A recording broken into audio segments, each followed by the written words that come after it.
All right, it is 6:30. We'll call this meeting to order. Dan, can you make a note of attendance? Will do. I'd like to ask everyone to rise for a pledge of allegiance. I pledge allegiance to the flag of the United States of America and to the republic for which it stands, one nation, under God, indivisible, with liberty and justice for all.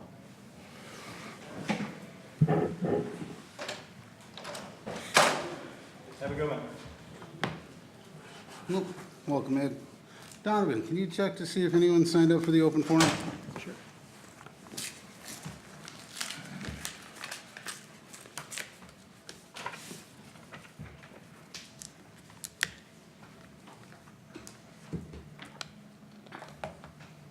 Adam Gravobi.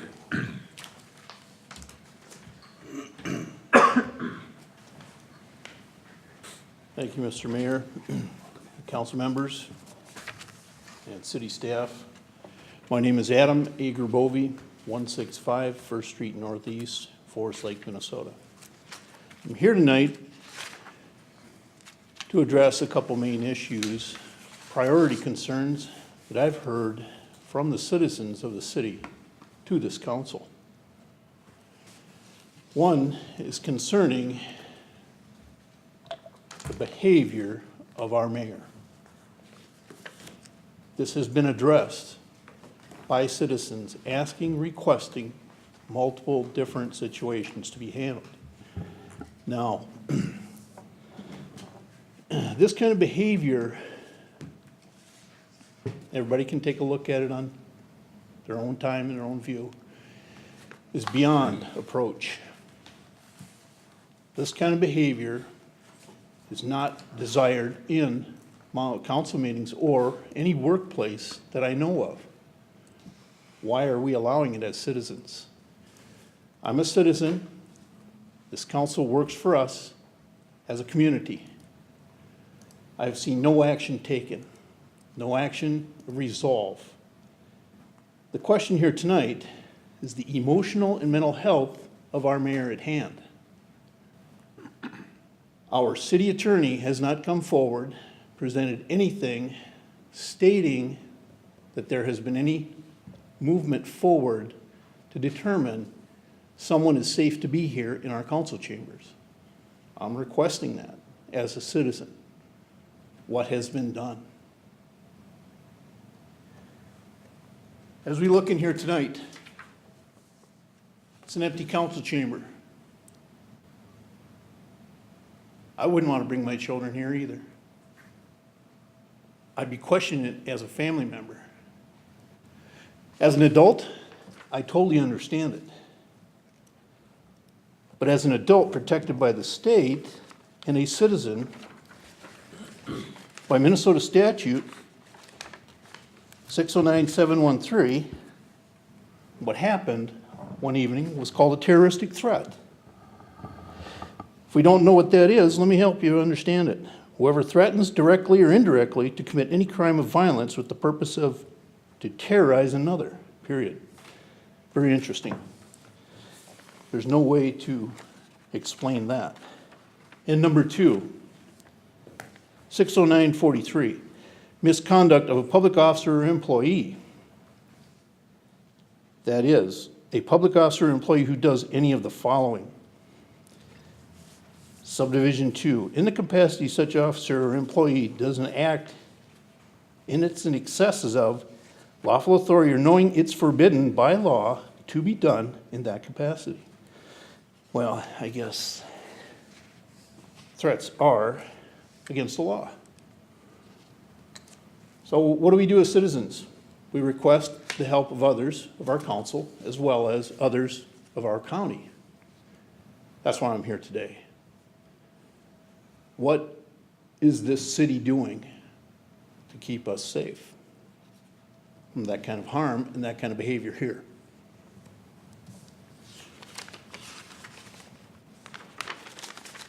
What I don't see on the agenda tonight is any of that and how to deal with it and how to move forward.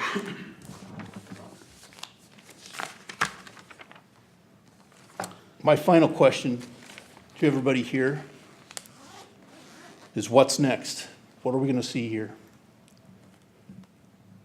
And your time is running up, so if you could wrap up. Thank you. I'd like to leave a final thought with our city, our citizens, and city council. Our Independence Day is coming soon. America had it on July 4th, 1776. Forest Lake will have it November of this year, 2018. Thank you. And Jamie, do you want to defer till we talk about the St. Croix Brooks? Or Claire? Just a sign-in sheet, so I would just wait for the program. All right, that's fine. And that finishes up our open forum.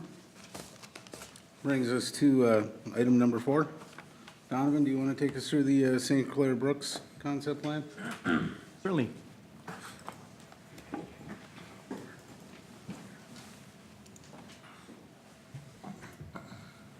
I'll give you some video. I'd like to present a concept plan from St. Croix Brooks, represented by Mr. Jamie Jensen here. This is not a formal concept review.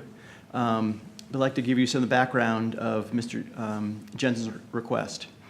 The city currently owns about a 120-acre parcel here. This is just south of Headwaters Parkway.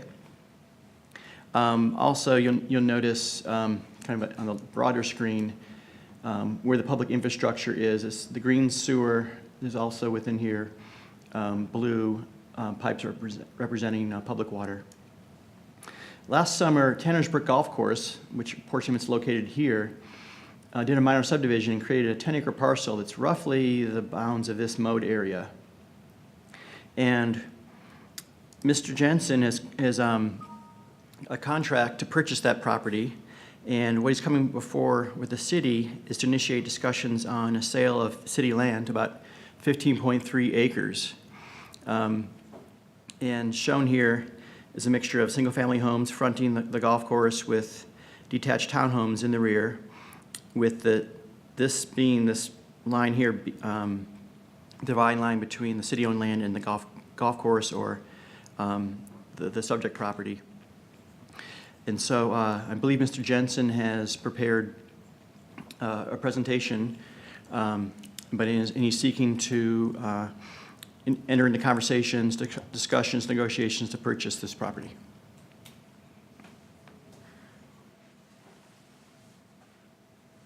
Do you want to Yeah, sure. step up to the podium, please?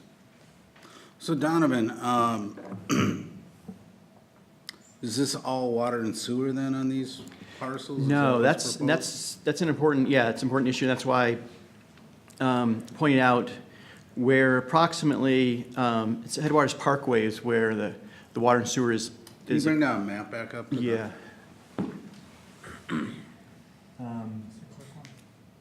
Clerk. Oh. I Okay. might have taken it over. So in the map shows here, approximately, and there's the Met Council's interceptor there that is the green line, and there's city water and sewer approximately here and here as the nearest locations. Fenway on the west side of this area is a gravel road, and so discussions about sale of this property, of course, include if you're putting that much more density on the property, would be extending both the road, storm sewer, and water and sewer infrastructure. And that would be at the developer's cost, or how would that? Current city policy is that the developer does pay for the public infrastructure costs, and then it's built and then publicly dedicated. I'm sure you're aware of that as well. And that's something I'd like to discuss, I guess. The cost of bringing all that down just for this development would probably be prohibitive if I was paying just for that. And then the two properties on either side then have an asphalt street and curb and gutter and sewer and water at my expense. I'm not at all opposed to doing my portion of it, but if I gotta pay for all of it, it probably doesn't work. I mean, I haven't looked at any numbers yet or anything like that, but it'd be tough to do that, For sure. you know, so. Well, I guess to throw out there, I'm not against this development. It seems a lot like the development we dealt with on the other side of Tanner's Brook, which at that time, number one, there was a significant amount of opposition from neighbors. And I think that's gonna be a challenge that you're gonna have to overcome. But again, it's spot zoning. I would like to work with you on the entire amount of property we have to get, you know, and obviously not for you to develop it, but let's get more of a cohesive plan, not just for utilities, Sure. but how that entire area may develop. That's what I would like to see. I don't want to deal with, you know, 12 different subdivisions on this, but, you know, let's have more of a cohesive plan that works with you, works with the city, and something that we can maybe present to developers. Sure. But This I'll is- I'll this turn it- is- oh, this go is ahead. zoned- I'm sorry, this is zoned, single-family townhouse, and that's what we're proposing. Sure. One of the things that we are proposing is too many townhouses, so we'd have to lower, the percentage has to be 40% townhouses, and we're 35 of the 65 are townhouses, so we'd have to lower that number. But you're, I think, a lot more aware of where the market is at. I mean, if there's a bigger demand for townhomes, I don't see why we have to, you know, we can adjust our regulations accordingly. Okay, yeah, I think that, you know, it's certainly market-driven. I want to provide what people want to buy. Mhm. You know, there are, you know, and the reason I picked this, there's a lot of land for sale in Forest Lake.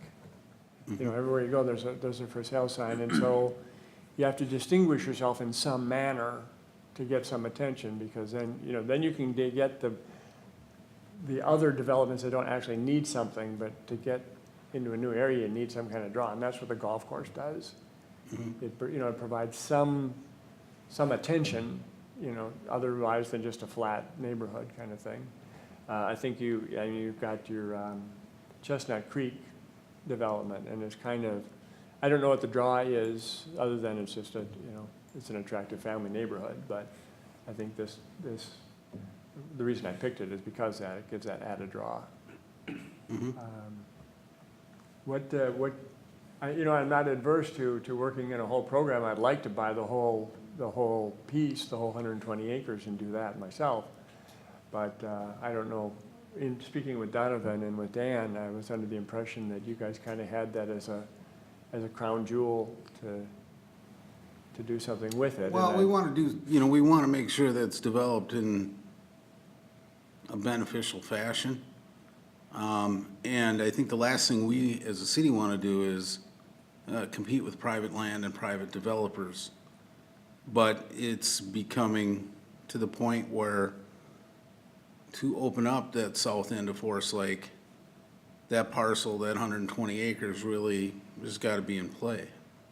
No, does that necessarily mean it has to be developed right this moment? No.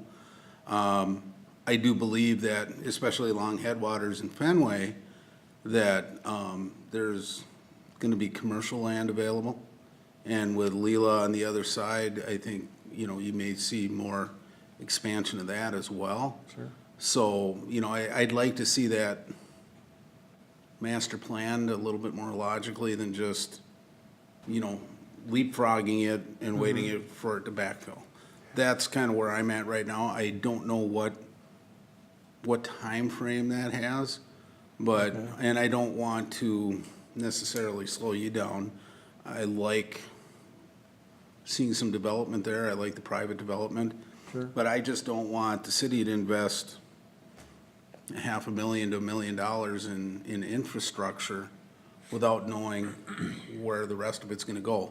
Because we'll never get it back once we spend the money there. If we master plan it ahead, we can build it into it. Sure. Well, Mr. Taylor has got 279 acres for sale right now. He's had it on for sale, I think, the MLS at over 500 days, so, you know, well over a year with no takers. brings city sewer and water down to his property, and suddenly that becomes an attractive piece. And his value goes up, or at least the interest goes up on it. So it's really a chicken and the egg kind of a thing. Which one goes first? You have a plan, I believe, for that 120 acres that was put forth earlier.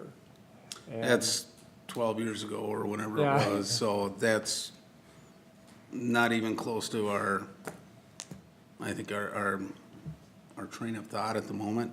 I'm gonna Okay. ask Donovan a question. The townhomes that are presented, are they all conforming, or is it, lot size, everything like that, where he needs to be? It's generally, yeah, the lots themselves are generally conforming. The big thing I noticed, and this is, I didn't turn over to Ryan for his review, is that there is no stormwater facilities proposed at this point. And that'll be a big thing to discuss. But looking at the right-of-ways, the length of the roads, the number of open stub roads for fire truck turnaround or else connectivity with the northern part. I mean, there's a lot of sound things that Mr. Jensen's proposing, but it's, like the ratio between townhomes and single-family homes, as he mentioned, is off right now, which it's true. We have sometimes offered variances for that as part of the PUD during review, but that's kind of getting, and I've thought also similar to you is, what's going to happen north of there. I'd like to explore more of that so that if we're putting, stub roads, those can actually connect to, future roads. And also I want to add that the current draft future land use plan has this area as mixed commercial.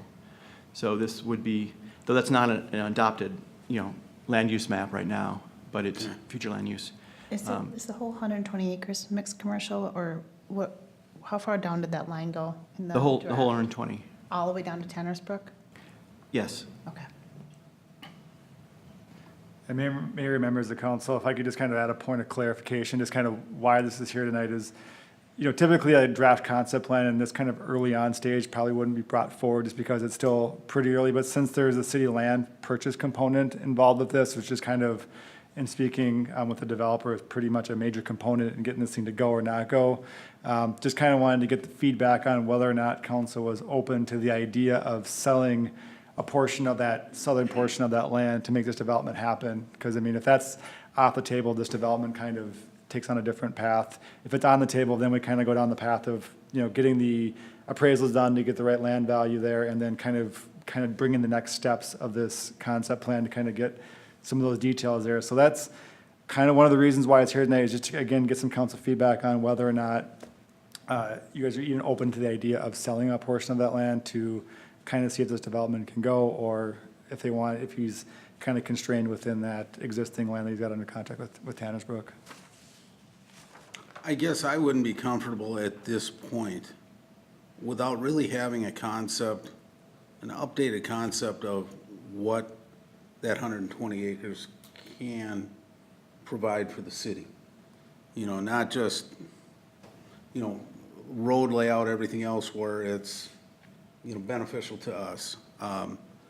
I would have big concerns about leaving a neighborhood in an island there.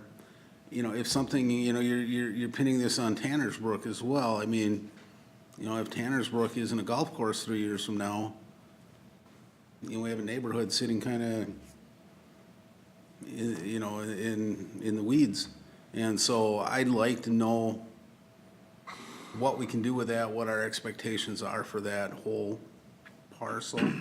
And obviously, if we move forward with planning that, I think there would be preference to seeing houses around Tanner's Brook, for sure. Right. But we also have people looking at the other side of Tanner's Brook to do some developments as well. So, let's tie this whole thing together. To me, the biggest thing is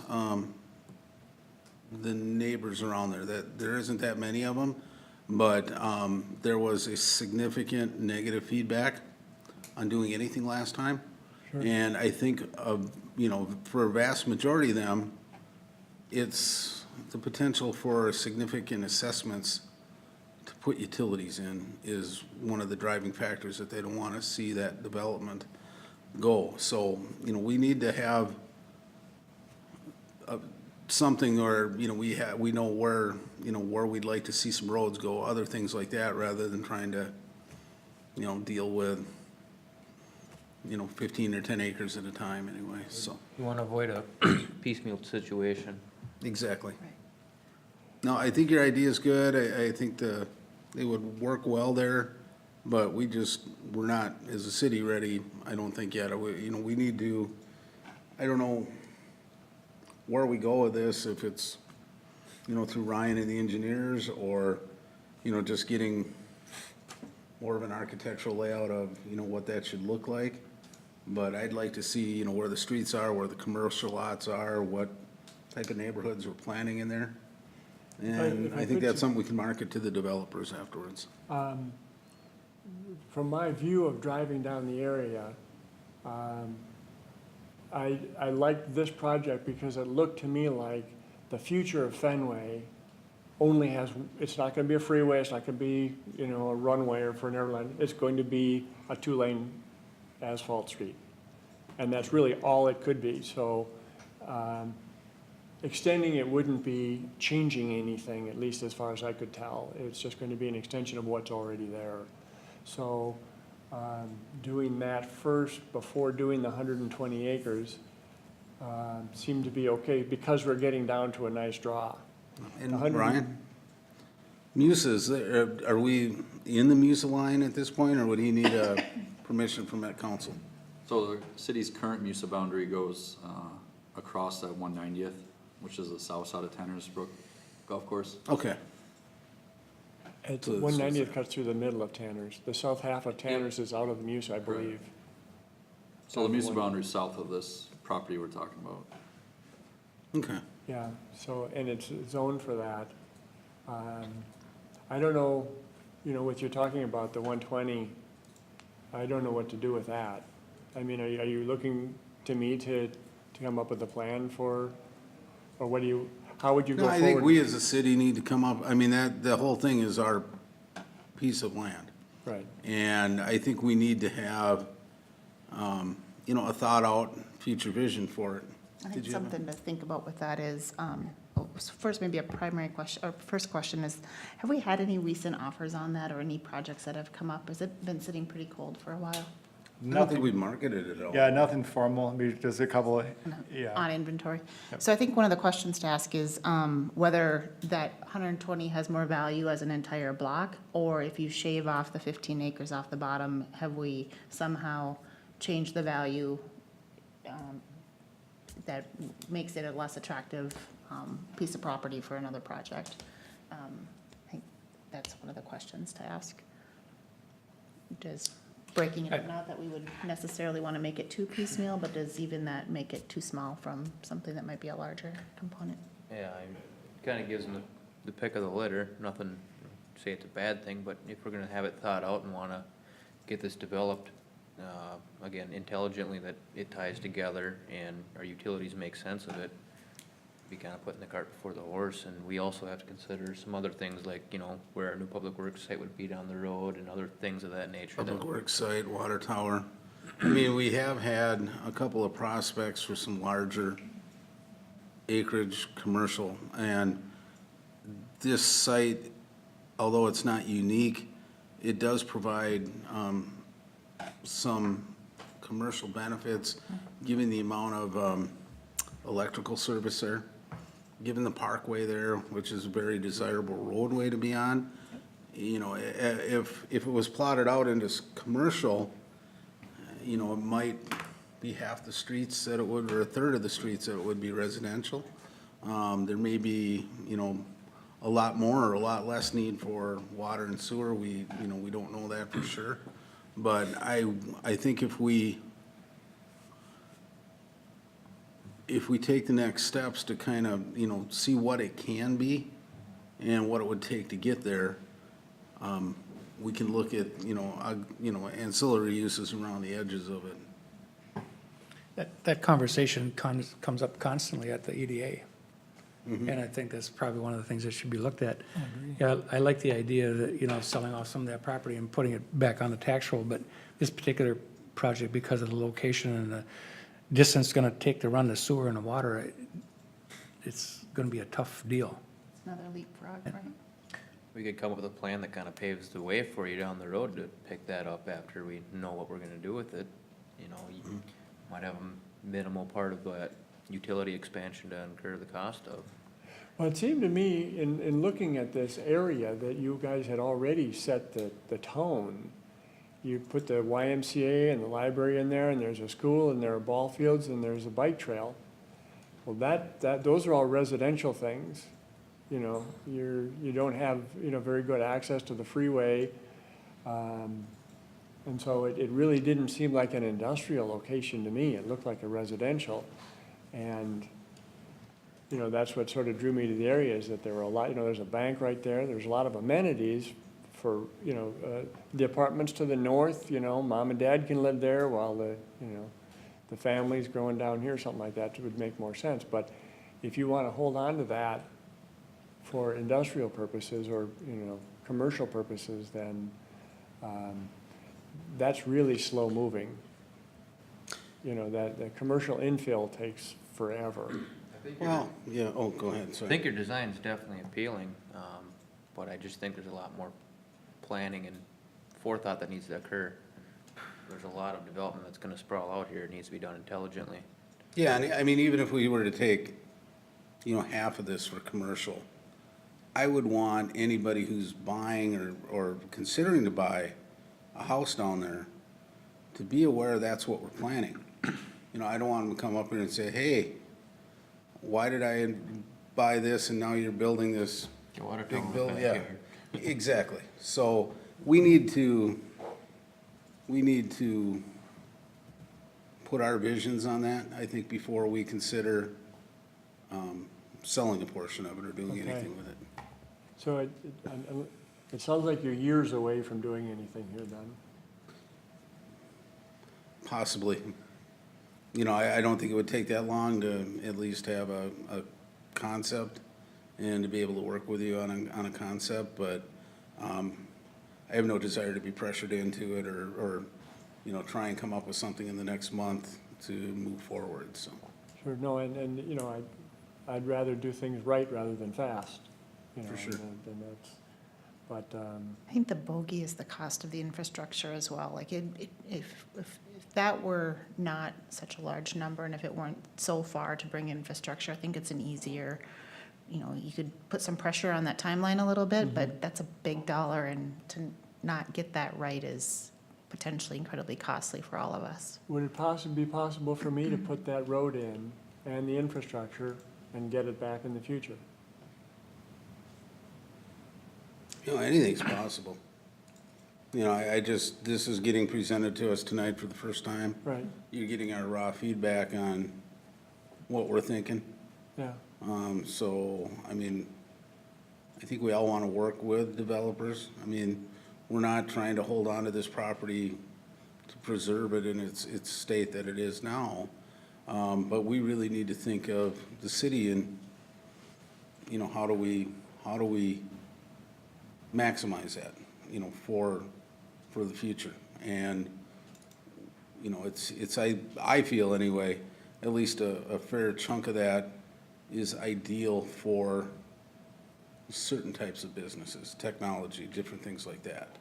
And, you know, could it be years? Of course. But it could be a very short amount of time too. We've been coming up to the top of the list on a few different searches. So, you know, maybe it's time to, you know, parcel it out a little bit more instead of just, you know, having 120 acres available to the client type of thing. Yeah, I kind of agree that, I mean, if we throw pockets of subdivisions here, subdivisions there, I think if you go south right now, after Quick Trip on 97, there's hardly anything in the way of commercial property as far as a grocery store, a gas station, a car wash, things that usually come with houses. And so far, they haven't happened, but they will. And that's why I'd be reluctant to throw another pocket of homes in there. Yeah. And then it's, to be consistent with the way I felt about the other project on Tanner, it was the same situation as far as water and utilities. Who's going to pay for them? And even if you did run them through, the neighbors are up in arms for assessments. So, I mean, I think this is a great project for the EDA to look at as to, you know, that parcel of land, what do you want to do with it?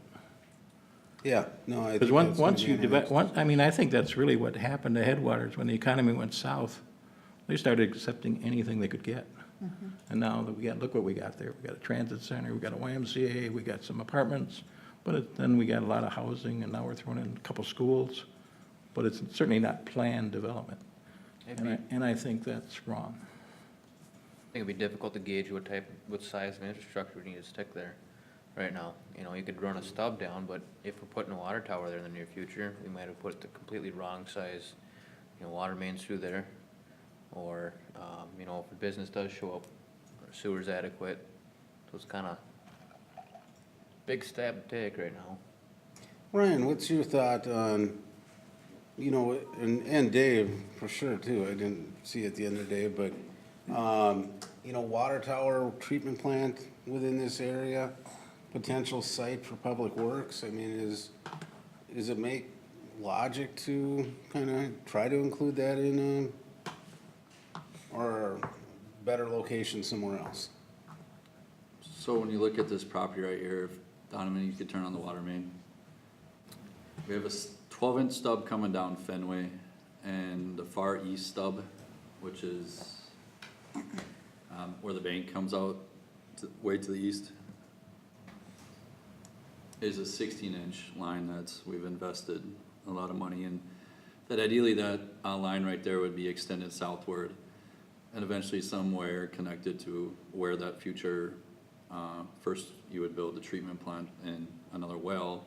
The tower would come several years afterwards because, you know, the treatment plant will provide some temporary storage on an interim basis. But, you know, we're obviously on the outskirts of the town, so fire pressure flows would be important to review. You wouldn't know that until you know the elevations of what the development is and number of units, and then you would run, you know, calculations and through the modeling to see what we would get. So potentially you would need to loop the water main. Obviously we would want to connect to that 16-inch, bring that down, and then, you know, back up to the 12-inch. Sanitary sewer, you got some options. You could permit with a new connection to the Met Council line right there. You got quite the significant grade across this property. You're probably talking 20-some feet from east to west. Very low grade on the west side. I don't know how that fits within sewer service because we do get very shallow cover over the Met Council line right in this particular area, so that, you know, you'd have to review that. Potentially lift stations though? Depends on how you run it. Maybe you run then gravity to the other way and then pump it back later, right? So you can minimize the number of lift stations and serve a larger area. To the north, you got that, you know, it's stubbed across the south side of Headwaters Parkway, then ran westward, and then ultimately planned to serve everything to the west. Through the lift station that's on the west side of Headwaters there, we sunk that about 16 feet deeper just so you can ultimately serve everything out of that lift station. Now, if you start bringing a lot of flows and areas and development to the south up through that system too, you're gonna run into some pinch points within the line in the original 2005 construction. Pretty short runs between manholes, you'd have to just dig down, upsize the pipe size, but ideally, you know, potentially water main has to be looped to meet fire pressure requirements, and then sanitary sewer, you got the Met Council line running right through there, so you could permit with a additional connection, and run gravity out each way if the grade allows from the west. But I just got this relatively soon, so I haven't dug deep in any of that too. And then, you know, you guys already talked about how does the Fenway Avenue play into the project. Obviously it's a gravel road. Right now it stops with, you know, the improvements we just did, part of the grant project that we got, so. And then stormwater would have to be accounted for. Should be a relatively easy site to drain because of the elevation grade from east to west. But some of these lots would disappear to allow for ponding and stuff like that to meet the watershed rules and requirements. So possibly That's my five. multi-million-dollar city investment to, Well, that, you know, that's all within the project of the developer, so what he's building, ultimately, historically, he's been responsible for those costs. I get what his question was, it's more along the lines of a deferred assessment kind of situation, where some of the, you see that more common in the bigger cities. where Right. You got big plats come in, right, and then you're running past maybe 40 acres to get to something. But, you know, I know Bridget would be pretty familiar with that process too. yeah, well, I mean, I wouldn't have any expectations of, you know, somebody that's buying 15 acres to pay for utilities going all the way down there, but, no, I don't think any of the other property owners, you know, need to benefit from, you know, one person's investment in it, and, you know, a little incidental and, you know, benefits one thing, but, you know, I don't think anybody here would have expectations for developer to put in water and sewer all the way down Fenway and not have the city work with them on that, but, yeah, I just don't see it at this time being beneficial to the city to just do that one.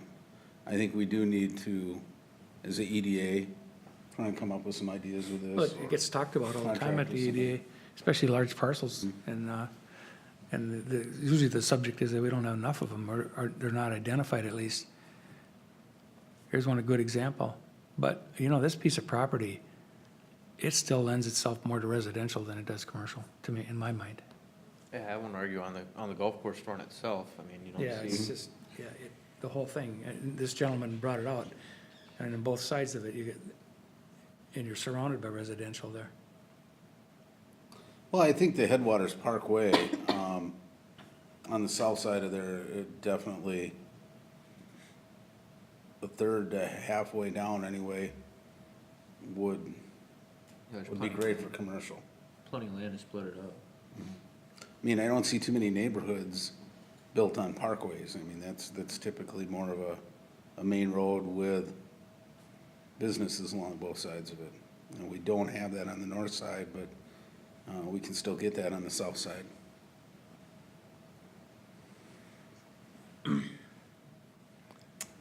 What would you have me do at this point then? You know, I think we're gonna have a good discussion with this at our next EDA, and then, we'll probably have Dan contact you with, you know, where we're headed and go from there, but as far as, developing that parcel on its own at this point, I don't think the council really has desire to, I don't know, I'd like to get input on that. I'd like to see, I think putting it in front of EDA is a good idea. Get their thoughts on a broader land use plan. That's our job, not yours, right? We don't expect you to develop the 120 acres. But without having that bigger picture, it's tough to make a decision on 15 acres without the whole picture in mind. What is EDA? Economic Development Authority. Oh, okay. Can I show you one other thing that I've been working on, not in Forest Lake, this is in Lino Lakes.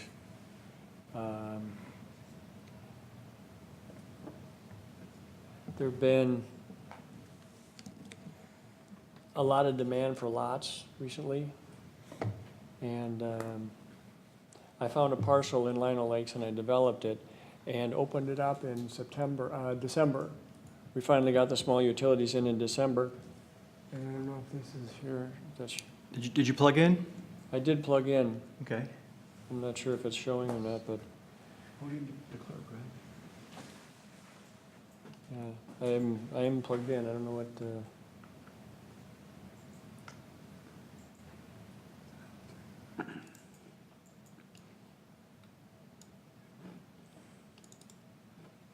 But hooking it back in, let's see if that, hook it back up. all right. Take it back out here and.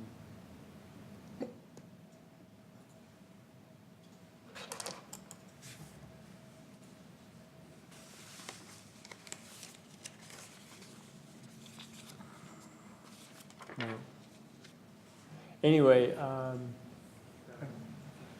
don't know if you can.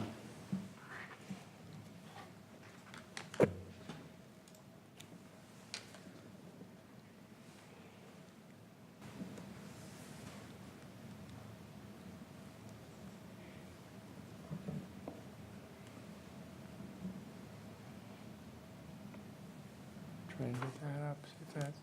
For some reason it's not going on now.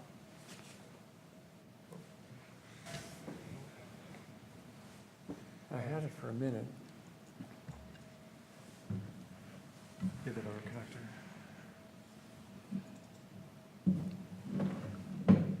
Get the public pen. Was it? Give the VGA one. The, oh yeah, the 15 pen?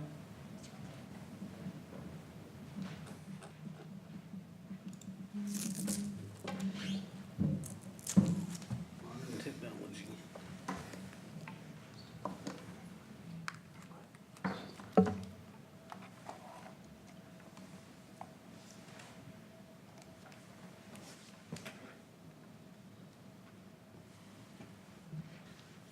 I think your iPad might not. Oh, is that supported? It was up earlier. I know. Okay, Give you one more shot. This doesn't work now. yeah. Sorry for the delay. I came in early and It was working earlier. I was here with Ryan and it was working. I will verify that it was working. Okay, but the intent at that time, you know, what I wanted to show you here is that opened up 35 lots in December, and right now 18 of them are under construction. And that's in 6 months to put up, you know, to have 18 houses. There's demand right now. And interest rates, they talk about them going up. And so it would be nice to get involved with the development while people want a development. And that may, you know, 2-3 years from now, may not be the case. I have talked to a couple of builders, one of which is in the development I'm doing in Lino Lakes, and another one who I've worked with, who are both interested in looking at lots. So I was gonna limit it to just the two of them. But again, I mean, if there's a lot of backstory that you guys wanna do in advance, and that makes perfect sense to me. I thought that the area, the headwater, I thought you had a plan, but like you say, it's 2004 or something like that. I don't know, that makes it probably out of date, I suppose, but they're looking for lots today. And so I'd like to, if, you know, I don't want to pressure anybody, but No, I That's what- definitely appreciate your interest in it, and I like the design, but it's just, it's too far out of our concept right now to make a promise on. sure. Okay, All right, thank you. yep, thank you. Donovan, do you want to take us through the small cell wireless? Certainly.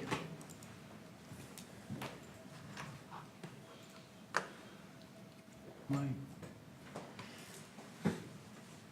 clerk?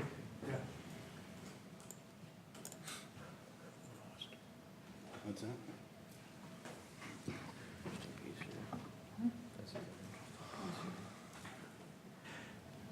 I'd like to give you, as a workshop discussion item, the description of what was recently recommended for city council approval at the Planning Commission. And this relates to the small wireless facilities that, as a product of the 2017 state legislature, they passed a bill that allowed small wireless facilities with, as a permitted use in all commercial and industrial zoned areas in municipalities within local jurisdictions in the state. And so the city has been part of a larger effort reconsidering and actually formalizing how the rights of way are dealt with for both small wireless facilities and other parts. And this has been subject to a February workshop discussion. December, we were talking about a co-location agreement, so this is all part of that. And And this specifically deals with a zoning text amendment.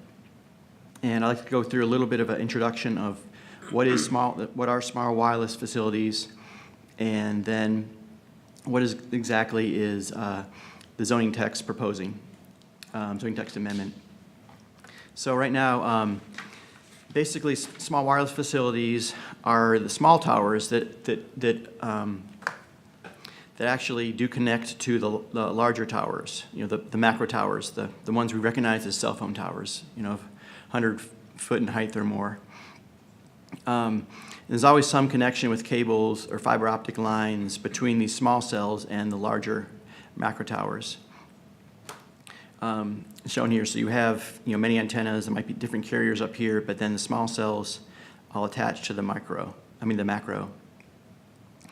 And this is doing it. Basically, this is to increase broadband coverage. That everyone's using their mobile devices, and it's created new opportunities for people, but also strains on the infrastructure. And so. All these small wireless facility rules are related to the city right-of-way. That's where the state statute is focused upon. So right now there's limitations on towers within all areas. If it's over 35 feet, a conditional use permit is required. So just to remember, this is simply related to public rights-of-way. And this could be, it's on the screen before you is potentially what sort of coverage could look like for small cells in a kind of residential neighborhood. And here's one, in a larger setting, like an urban area, that represents where my cursor is where the small cell is in this photo from downtown Minneapolis. Well, I think it's downtown Minneapolis. And then so these facilities have a range of about 500 to 1,000 feet, and what we're looking at tonight is zoning standards that actually state that it is these small wireless facilities are a permitted use. The facilities and the wireless support structures are permitted use with these sort of conditions, that they may be attached to decorative poles. Verizon doesn't have an active application, but they've submitted to the city concept plans for how it would be attached to the blue poles along Broadway that are city-owned. There are not many city-owned poles throughout the city right now. Most are private utility poles. The maximum height would be 50 feet, and the state statute doesn't allow the city to go anything to limit that below 50 feet within these commercial industrial district rights of ways. It's related to size, no greater than 6 cubic feet, can't project more than 3 feet from the pole, and must be higher than 12 feet from the ground. The new structure must be 300 feet from any existing wireless structures, and can't obstruct sidewalks and trails, and a co-location agreement is needed if it's on the city pole. So those are setting standards for the public rights of way in commercial and industrial zoning districts where the state statute already says it's permitted. So the city's allowed to do these sorts of, set these sort of standards, but they're somewhat limited. Even the actual rent they can charge on their own poles is limited by state law. Then next, but the state regulations do allow cities to put additional restrictions on areas where there's single-family zoning. And these are all our basic agricultural, conservancy, single-family, MXR1, MXR2, MXR3 zoning districts, and some others. And so what the Plan Commission said is that they're okay with those being on, if there's an existing pole, then they could be, it'd be a permitted use, and they would just simply have the conditions that you saw earlier. But on new poles, they propose that it'd be a conditional use, and there'd be standards. And for both of these, the the actual list is much longer, and it's in your memo. But I'm just picking out the main ones, because there are ones related to structural integrity of the pole and, complying with all state statutes and everything. But there's similar regulations or standards, proposed standards related to height. In this case, because the residential neighborhood looks, the location would be limited to the corner of residential lots, similar how do you see utility poles now. And then also a 900-foot separation between an existing structure and a new wireless structure. At the Planning Commission level, probably that's the separation between an existing pole and a new pole. And when I say pole, that's how we can talk about it, but the regulations would say small wireless support structure. So they're not specifying exactly what that might be. But in the photo simulations that have been submitted to the city, they're basically poles, and but at the Planning Commission level, and also comments from Verizon's attorney, there's been a lot of discussion about those separations, and they believe that, well, at least Verizon believes that 900-foot separation is too much for those residential areas. I believe, and I think, the Planning Commission concurred that that with the kind of broadcast radius they have, that 900 is reasonable. And at the Planning Commission meeting, one member noted that perhaps this, like sitting here and looking out to the intersection of 61 and 11th Street, it's approximately 900 feet, and so that's kind of the separation we're talking about. And then for the 300-foot separation for those commercial industrial areas, because the city can set the separation of the structures, but it can't separate where the facilities are within the right-of-way. And so, just to give you a background there, and basically Verizon wanted, they said, industry norms, are that there's not this type of separation. So they recommended, say, for instance, 300 for these residential areas. So I'd like to get some feedback from council on what you'd like to see come before you, because the goal is to get this before council in the first meeting in July as a zoning text amendment. But I wanted to bring it before you to get your feedback on what's been recommended by Planning Commission and any sort of additions that you see. Yeah. Donovan, if, where we have the decorative poles, if they need another pole, must that pole comply to being decorative, or can they just stick a straight pole in there? Yeah, the regulations, the proposed regulations, the long form says that the small wireless facility shall, to the greatest extent possible, match the wireless support structure in color, material, design. And so there's language related to, it being, similar in appearance. Because, the ones we have are fairly decorative down there. Mm-hmm. I'd hate to see them put a wooden pole or something. So is Right. there an approval process? there's some gray in, it says to the greatest extent possible. So do they have to submit plans, and is there a approval process so that you can see what it's going to look like prior to it being built, or how does that administratively work? Yeah, well, that's part of this whole comprehensive right-of-way ordinance, is actually setting up that permitting regime, yeah. Where, there's an application, they apply, it's administratively reviewed, based on the standards, which I've given you, the summary here, for the commercial ones. And if it meets the standards, and then it's issued, and there's a permit fee. So part of this does include, changes the fee schedule as well. And that's all administrative through staff, or does that come through Planning Commission from an No, independent review? yeah, through staff. Right now, there is no standard for the city to permit these type of things. I mean, basically it would go through, we haven't really established how it's gonna, the workflow, but this will probably, Public Works, Dave will probably have a big piece in this, and Ryan.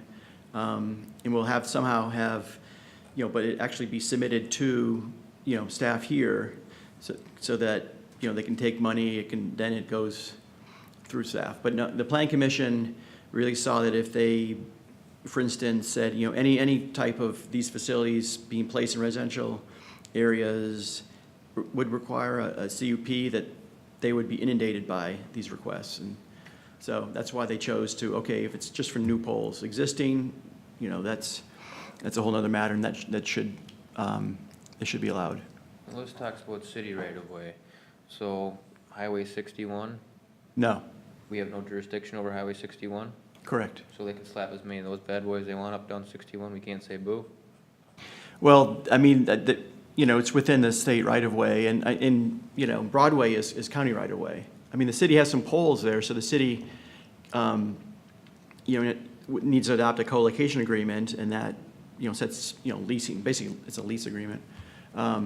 So the city does have some input there, but, that would be relate to MnDOT standards, and the county has adopted right-of-way standards, and I'm not,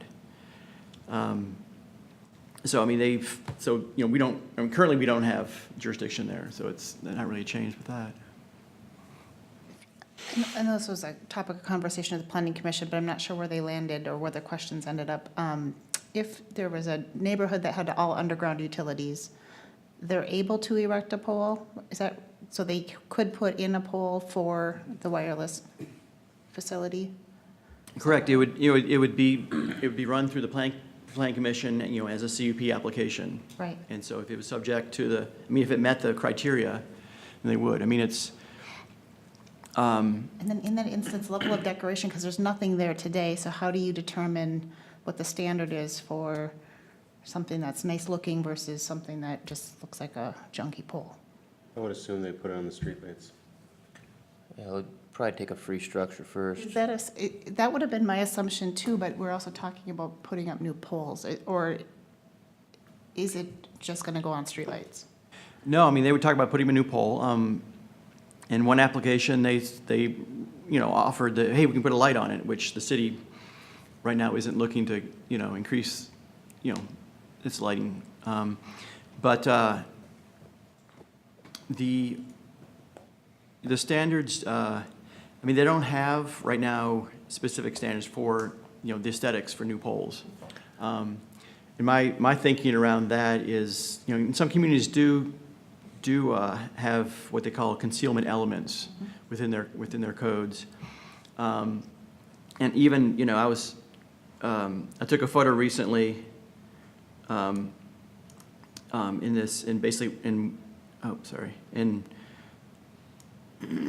California, and, it made it look like a pine tree, a palm tree, which to me doesn't make sense to do these type of things, because it usually ends up drawing more attention to it, and technology changes really quickly, so, it's hard to kind of, it's hard to plan for that one. I got a bigger concern than just the tower structure itself. They gotta run dedicated fiber lines to their main antenna, so if we got one on our tower, every single micro pole they put in, they're running underground fiber to them. You start to get pretty congested in the right-of-ways with that. I've seen Verizon stick, running up to one tower to the main antenna, probably 5 lines in the last year, and I assume it's in anticipation of sticking all these micro towers in. That's something we might want to consider, and I don't know if the Cable Commission has any say on those other lines getting stuck in there or not. Big Cable Commission. Well, currently what we're thinking about as far as permits is, obstruction, excavation, disturbance, all related to different construction activities to install these. And then, having, where the city infrastructure is impacted, escrow, so that, the city can go in there and restore, or else, make sure that the infrastructure is made whole again. But that is a challenge, and that's kind of what we're facing, because we all rely on these type of facilities. Go ahead. Is there a limit to how many of these, or whatever you want to call them, boxes they can hang on a pole? And can multiple companies hang on the same pole? Our current regs don't anticipate that, and when we talked, that question came up in Plan Commission, and really what, it's the carriers themselves that are erecting the poles, and they design it to just, to hang just the facilities they need on the pole. And, they have, they're certified by an engineer that they can support that. They would have to either put up a new pole or build it, more robustly in order to accommodate other carriers, but it's really not in their interest. I mean, they want to serve their own, But customers. rather than have 2 or 3 companies throwing poles in. One on each corner. Right, I mean, I think the way the cellular itself works, I think it almost prohibits them having 2 carriers on one, 2 receivers on one pole. I'm not positive about that, but yes, I think that was a, typically you never see, Because they need a 360. I think there's multiple carriers on those towers. Yeah, there's multiple up there. okay, maybe. But smaller ones might be a little different, this is more of a repeater, correct? And this is also, again, this is just within public right-of-way. We've got another request to put one of these on top of a private pole in a large parking lot. And as long as it's not taller than 35 feet to trigger the conditional use permit requirements, that's, this is not contemplating changing that in any way. And just go through a basic building permit process. Does the city realize any revenue out of that? Not on the private poles. If a city owns the pole, state statute sets something, it's like $100 or $120 per year. Minimal.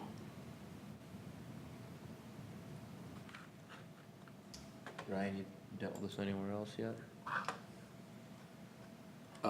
In the metro, a lot of these applications have come in, just for the Super Bowl, they pumped in tons of them around there, so there's all the data that would be used in those events. I know we do a lot of work down at Mystic Lake, and, again, ramping up for events and high user activities, they've added a lot of them around their site as well. So those areas that you get that high user rate, they wanna come off these small cells, because then you're not taking off the big tower and then detracting away from the area use, so. I do think they're gonna become more and more common, because, just the costs associated with them.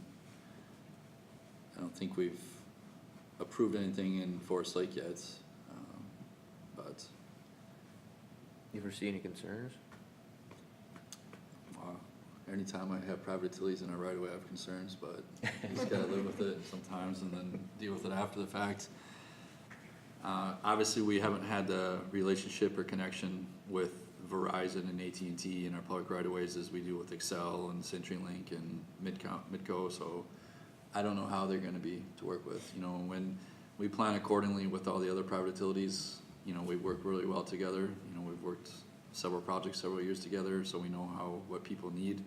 This will obviously be learning curve with the new companies, and how do they take care of stuff in our right of way too, so. But I think basically what Donovan presented tonight is a way to protect you guys.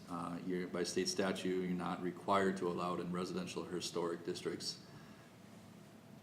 Planning Commission here is, I think, approved allowing it in residential districts through the CUP.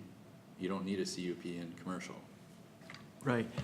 I mean, it's pretty much a default that they're permitted, but the city can impose certain conditions in residential, single-family zoned areas. So it's more about, So you might see these pop up around schools, athletic facilities, downtown, stuff like that, where you're gonna have a lot of users in one closer location together.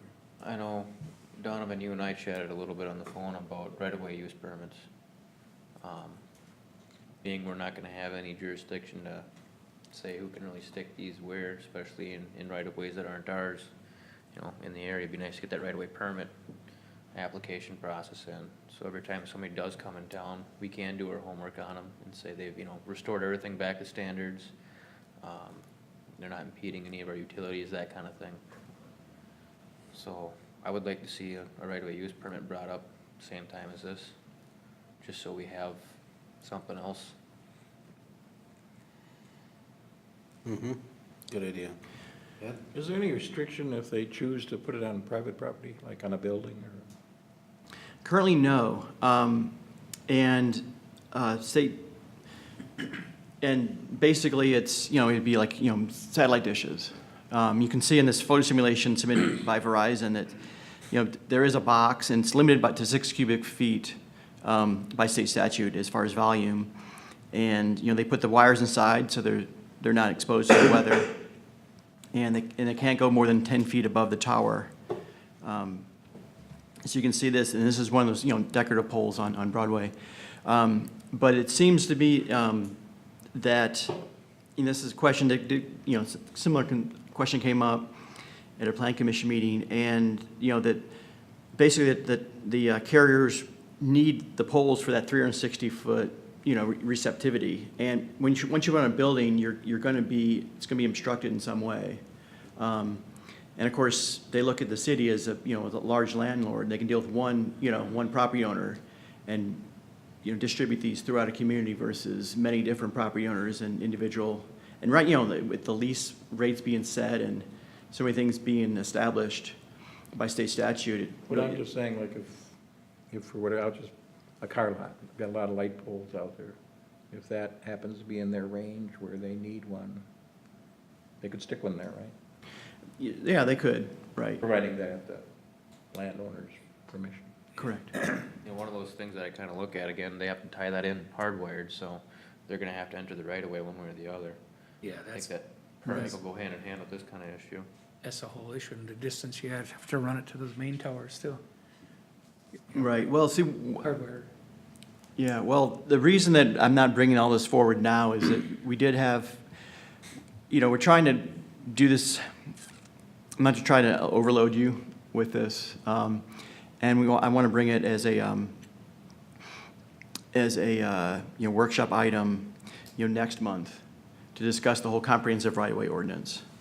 But get your blessing on these, on these standards now, so that we can get, one piece taken care of.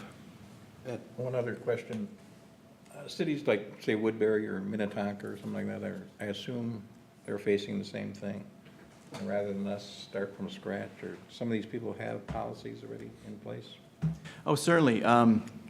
No, these standards have been crafted with, great assistance from Bridget, the city attorney, and she's been consulting with her colleagues who have been dealing with these other communities. And also, every community is different, so every community is going to kind of modify to fit them. I hadn't checked the truthfulness of the statement, but at the last comprehensive plan meeting, the Verizon attorney stated that in the city of Bloomington, they're not requiring any kind of setback between the wireless support structures. So they decided that, because they're, probably the broadband demand is so heavy that they don't want to set that type of limit. And that's, obviously, council can choose something different as far as separation.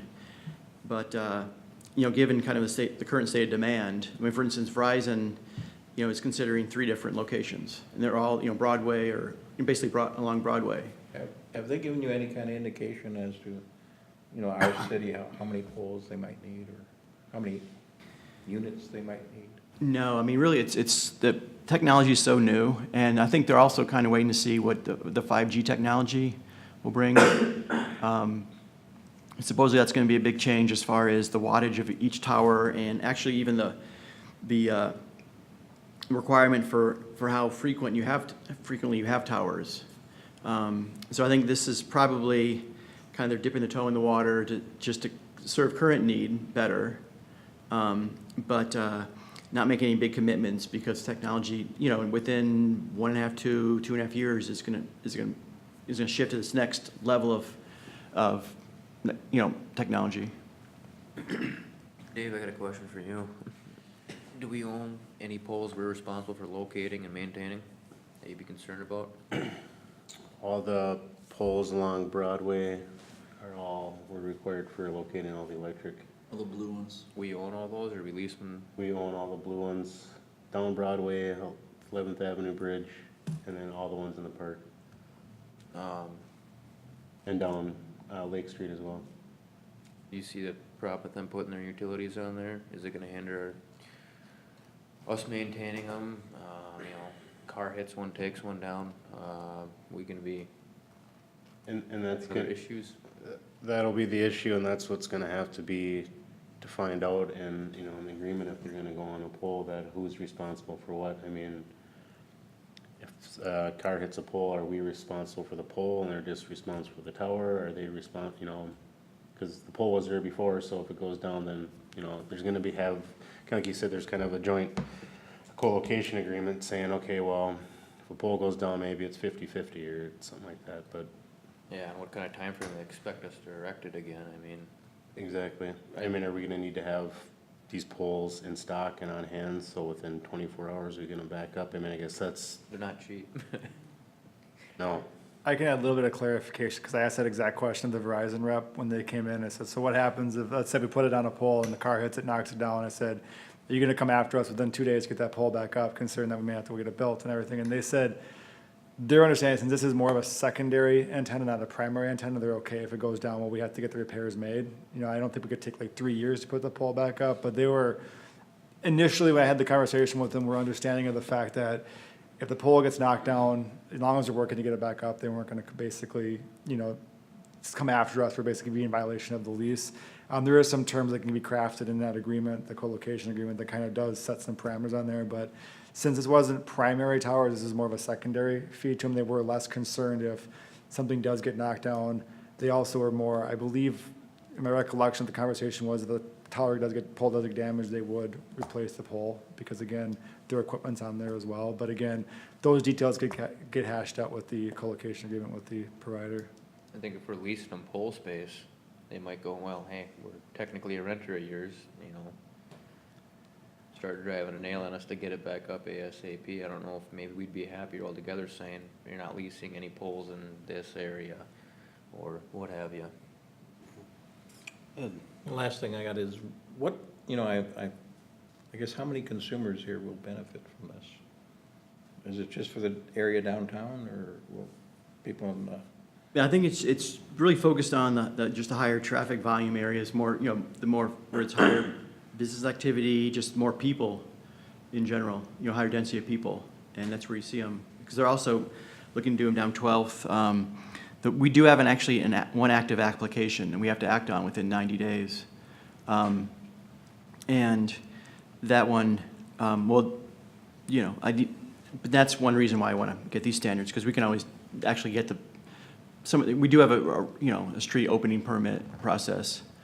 So some of this can be, we can kind of funnel some of these through that, but right now, it seems to me like they're just serving the higher need areas. And I mean, my hope, and you know, we've discussed it at other meetings, is that this could provide a way to spread wireless throughout the community. I think right now that's a hope but because I don't know if the need is there, you know, for the business, you know, case can be made to extend them throughout the community to basically, you know, provide that, you know, wireless capability just to any resident. Though I'd hope that would be the case. But right now we just have, it's actually 4 different locations that have been, or 5 that have been considered by three different carriers. But all in the 12th Street, Broadway area. I want to clarify a couple things I seen in there that, the 900-foot separation that was put in, I have a concern with that, because to me, it seems like just a very arbitrary number that was come up with. I don't see any cellular company, you know, throwing extra equipment in. Hey, let's just go put them every 200 feet because whatever. They understand their need based on that specific area's demand.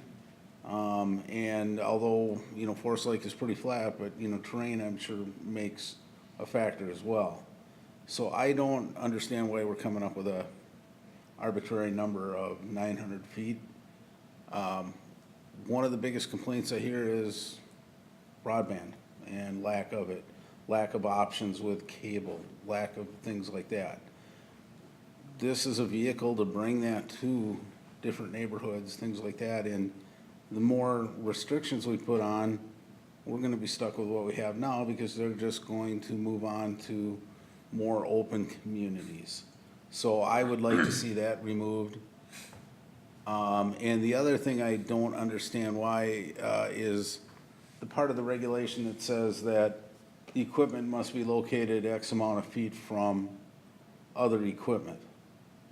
And to me, it would make a lot of sense to be able to, co-locate that equipment together wherever it's possible to minimize the amount of ground level utilities that are out there. So again, I don't know why it was chosen to try and, place the equipment, I don't know, was it 500 feet or 300 feet or whatever away from each other? But, I don't understand why we wouldn't try to co-locate that wherever possible, or at least allow the people that are building these facilities to propose locations and then, allow the city to approve those if it's in our right of way, rather than just coming up with, numbers that don't have a reason why those numbers are there. Well, if I could address a couple of those concerns. The 900-foot separation for the residential areas, that came from the city attorney and, in her consultation with other, peer cities. And that based on the technology where these could basically have like a 1,500-foot, what I've read, 1,500-foot radius. If you had, you could have, them, 1,500 feet apart up to 1,500 and still work. Again, understanding that But change in that's current terrains do. 4G, not the new 5G, correct? Right. And 5G, I think they're gonna be looking at for, to have a, much more frequent tower, of these kind of facilities. And the only sort of setbacks are for the actual, poles, the wireless support structures, so. Can you scroll up a couple of slides? There was- Yeah. Maybe it'll refresh my memory better. One up from there, I think. Which one? I Just the thought it said like standards? 500 feet away from each other. Yeah, so, I'm sorry, so It is. yeah, what's proposed, and that was based on just the length, basically a Broadway Avenue block is 300 feet. And so what I thought of as reasonable was if you had one of these poles per block, this is really new. I mean, right now, there's the blue poles, the city-owned poles are probably what, like 250 feet apart from each other, so? I mean, Yeah, well, they're alternating, so yeah, so I mean, this is, there's a couple per block. okay. What the mayor kind of brought up, got me thinking, could be quite difficult. Verizon comes in, sticks a bunch of them in every, say 900 feet. AT&T's got nowhere to move in.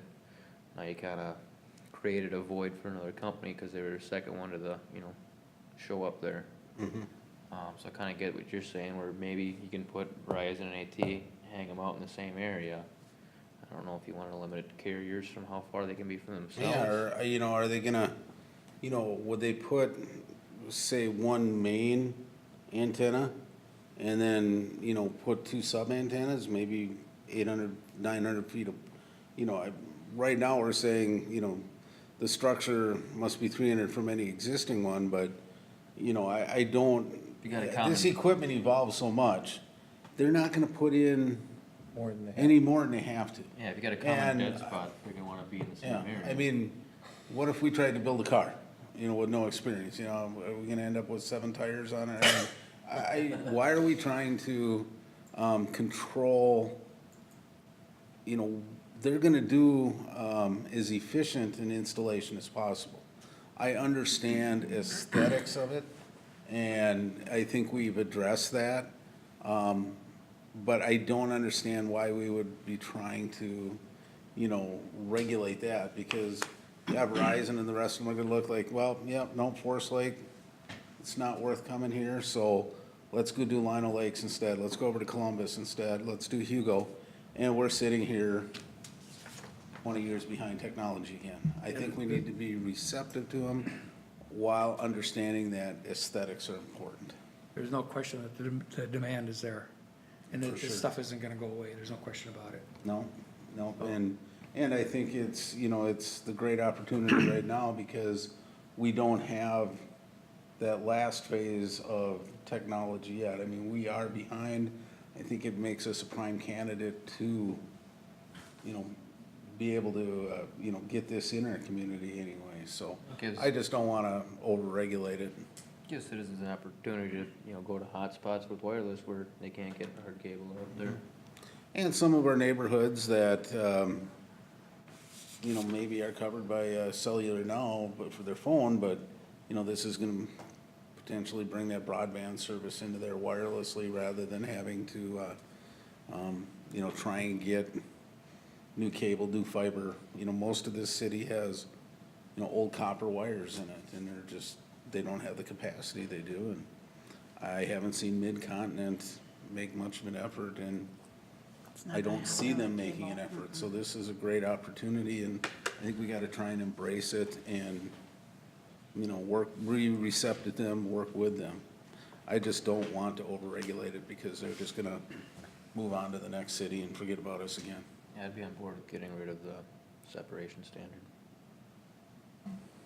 I'm sorry, missed that? I'd be on board with getting away from a separation standard. Now, for both the commercial and residential areas, I mean, because even actually the Verizon attorney, it seemed like he was okay with 300 for separation for the residential area. But again, of course, remind you that this is just for public rights of way. I mean, they can contract with private owners. Well, Verizon's probably gonna be fine on being 300 feet from another Verizon, but if you get another carrier who wants to be in the same area, because you're gonna have the blind spots, dead spots they're gonna move into. Might be a valley between two buildings, who knows? Yeah. Yeah, I just, why would we put these on there without a reason for it? So as long as you've got the aesthetic standard and Yeah, they look. I they look can't okay, imagine any utility distance. company putting in any more hardware than they need to. The challenge is they're not coordinating between each other, so while there's, you're right, they're gonna not put them in, but there's, 3 to 4 carriers out there that are all looking for the land grab, so. But allowing them to co-locate next to each other, we did that over by the tower here just recently, allowing, a company to, put another fiber box next to the other one. Why not? It's I think- efficient Yep, and, I think it comes down to the aesthetic standard, and we talked about that. so. Okay, so eliminate the separation distance. For both of those, is council okay with all the other standards? I just wanted to kind of feel out if we're gonna allow them to put them on our poles.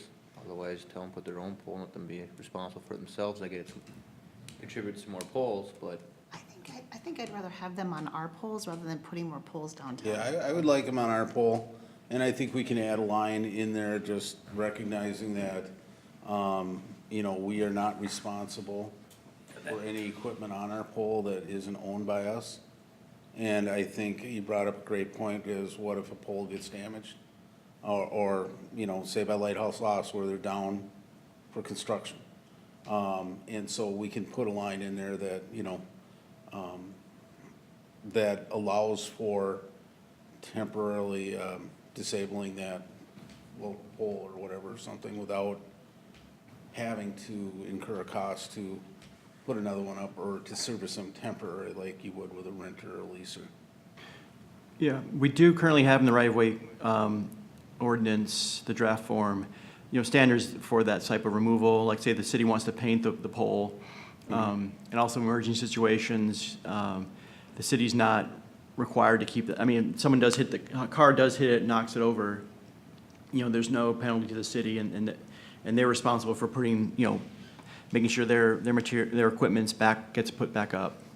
So those are all that kind of language is within the comprehensive right-of-way ordinance draft right now. So that's a little separate from this, but yeah, we're trying to look at this really comprehensively. And Dave and I have had conversations, Ryan and I, Bolton and Mank also, and also with Bridget, to kind of bring forth all this. Yeah, I would rather have it on our current poles than adding more poles, just more things for people to hit and more things to maintain, maintain and all that. So, I mean, then there's two people with a vested interest in that pole as well, you know what I mean? So, I'm gonna switch conversation just real quick because you had a picture here that I thought was really good. Can you bring up the Broadway picture? Sure. And I think this is a conversation for another workshop coming up. But if you look at the picture of Broadway there right now, that red concrete, I think is horribly, we need to do something. So I just wanted to point that out. And as you're driving around, keep an eye on that because we are gonna have a conversation on options for that. And then I did have a discussion with Ryan a little bit earlier, a while back, but if you look at our light poles, and the standard we have is this light pole right now. It is right next to the street. They're getting blasted with salt, and the potential for a car hitting it is much, much higher than if we change our standard, move it back to the other side of the sidewalk with a taller arm out for the light. It's gonna make maintenance easier, I believe. And I just wanted to point those out. Let's switch back to this, but, I'd like to have those discussions at a workshop or at a meeting, because I think they're, both of those things, the concrete on Broadway, but also the type of light pole we're using. We need to come up with something different there. But you're not proposing moving the existing? No. So anyway, back to small cells. Do you have enough to go on, or do we have any more questions on that? I believe that's it. There are a couple of other pieces to it that relate to definitions that relate to the technology and amending the zoning code definition of tower to comply with the state statute. But sounds like you give me enough that I can, we could do a public notice to bring it forth for that July 11th, well, the first council meeting in July. Sure. And for adoption. Any other questions for Donovan? And just from a sequencing standpoint, just to clarify, Donovan, so the first meeting in July would be the consideration of the ordinance for the small cell.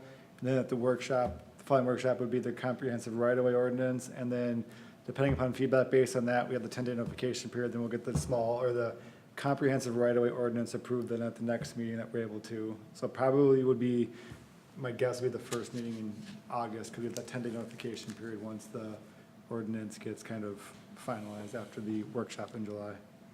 We can't notice ahead of time and combine those two, can we? It depends on the amount of feedback that comes back on the ordinance. Okay. If there's a significant amount of feedback on the comprehensive right-of-way, it's better just to notice it once versus to do a double notification on it. If there's not a lot of changes, then yeah, you can pre-notice it, but just from a public's perspective, it's just cleaner if it comes out as kind of the final draft that gets considered. Sounds good. Just for clarification, once this gets drafted, adopted, it's gonna be kind of a shall issue permit basis. Provider comes forward, it's all handled internally. Correct. I mean, right now, the zoning code does not allow something like this. I mean, really, it's silent on this right-of-way work, and so we need to, this gives the city some standards to permit this one, the one application we do have, over by Walmart. It's basically a 33-foot pole, and it looks something like this. I mean, it'll be pretty innocuous in that, industrial area. But it gives us, we will have standards to at least begin the process. But each permit's not gonna come back before the council after this? Oh, correct, yes. Thank you. All right, let's move on to the fee schedule cleanup. All right, Mayor, members of council, at the last time the fee schedule was adopted, can you switch me over? Back in 2018, in December, there was some discussion about some of the fees that were included in that fee schedule that got adopted. Basically, do we need to keep them? Do we need to have them? Can we eliminate certain fees and licenses that are on the fee schedule? Are you the admin? Yeah, hold on one second. That happened last time too. I hook it in and my audio comes back up from the live stream.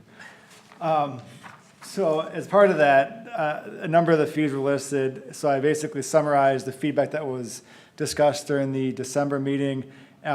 What's always kind of happened historically is that when we do a fee schedule adoption, we kind of talk about other fees that we could potentially eliminate, reduce. Fee schedule gets adopted, that fee schedule kind of goes on the shelf until the next time it comes forward. There is quite a bit of cleanup work in terms of code, that if we eliminate a license fee and or a license in general, we just have to go back and make sure the references back in code are cleaned up, so we don't have code and not in compliance, or that's not consistent with the fee schedule, and the fee schedule not consistent with code. So basically, what was discussed back in December, the first fee that was on the table was getting rid of the adult-oriented business fee. We currently have one business in Forest Lake that holds that license. The big point of contention for the fee portion of it was the dog licenses. So far in 2018, we've issued 43 dog licenses for all dogs in Forest Lake. I'm pretty sure that we probably have more than 43 dogs within the city of Forest Lake. This is also one where we probably spend more time administering this for the $10 fee that we get for the 3-year license. A lot of staff time is actually dedicated to issuing those licenses when they come in. Another license that came up was the fertilizer/pesticide applicator license. So far in 2018, we have 2 that have applied for the city-sponsored fertilizer pesticide applicator license. We also have had certain nonprofits in the city of Forest Lake, when they apply for a gambling license, the state will exempt nonprofits from the state-issued fee for gambling license, but the city code does not allow for that exemption. So in essence, if a nonprofit's coming forward, let's say like a school booster club is gonna do a bingo, well, the state won't charge them for a license fee, but the city will charge them the $50, because our code is silent on if we can or cannot, charge them. So we have to basically charge everybody $50. So we're kind of basically, in essence, taking $50 out of some of those nonprofits for some of the fundraising efforts. So there was some discussion back in December of, can we get rid of that $50 fee for a nonprofit if they apply on the state form, so that way we're basically in compliance with the state, how the state handles those applications. There's also some discussion on taxi and limo licenses. Again, we've had, in probably my 4 or 5 years, kind of being involved with some of the licensing. I believe we had one company a number of years ago that would apply for licenses. I would also occasionally field calls from companies that were, say, stationed in Shoreview. They would do occasional drop-offs and pickups up here and say, do I need to be licensed? And I said, well, code technically says if you're operating a taxi limousine service within the city, you do. However, again, we know that there are airport taxis that are dropping off residents here, picking residents up. Again, it's difficult to enforce. We've had no license issued in Forest Lake in 2018 for that business. So again, there was some discussion on, do we need to keep that on the books? Is this something that, a regulation that we want to maintain? The last one that was discussed was the insufficient funds check fee. I did research this a little bit. This is one that when on our utilities aren't, if somebody sends an insufficient check or insufficient funds on a check to the utilities, we do actually charge for this one. So there actually is quite a bit of use for this one on the utility billing side. When we issue building permits on the staff side, it's a little bit more cumbersome if they issue a cashier's check for a building permit that's short by, $20 or whatever. So if the insufficient funds, we have to go back and kind of readjust all of that. So it's a little bit more cumbersome on the bookkeeping side, which may be where some of this kind of came forward in that original discussion. However, kind of giving how it interplays with the utility billing, there's probably a little bit more of all of them, a little bit more just from a staff's perspective, getting rid of that one, just because on the utility billing side, that one is used quite a bit. But the rest of them on there are either minimal or, we're spending more staff time implementing these licenses. So I guess with that was kind of what was brought forward back in December. If council decides that you guys want to eliminate some fees from the fee schedule, we'll just need to take a list of those fees you wish to have eliminated back, kind of do some of that code cleanup work And I spoke with Bridget last week, and basically what we'd bring forward is just kind of a one ordinance update that kind of takes care of all the code work, adjust the fee schedule at the same time, and then we'll have, we'll be able to reduce those fees. One thing too, as you kind of go through this list this evening, is we're not necessarily looking at adjusting one by $5 up or down. That'll happen as we do a full fee schedule update later on. This is one, basically, do we want to maintain that on the list or not? Because again, we tend to run into, once the fee schedule is adopted, we don't really look back at it until the following year, and this conversation kind of is ongoing. So at least if there is desire to eliminate fees, now is time to do it so we can get all that work completed in the ordinance. So at this point, I'd be happy to answer any questions on it or take any feedback for which fees and licenses you'd like to see eliminated from city code.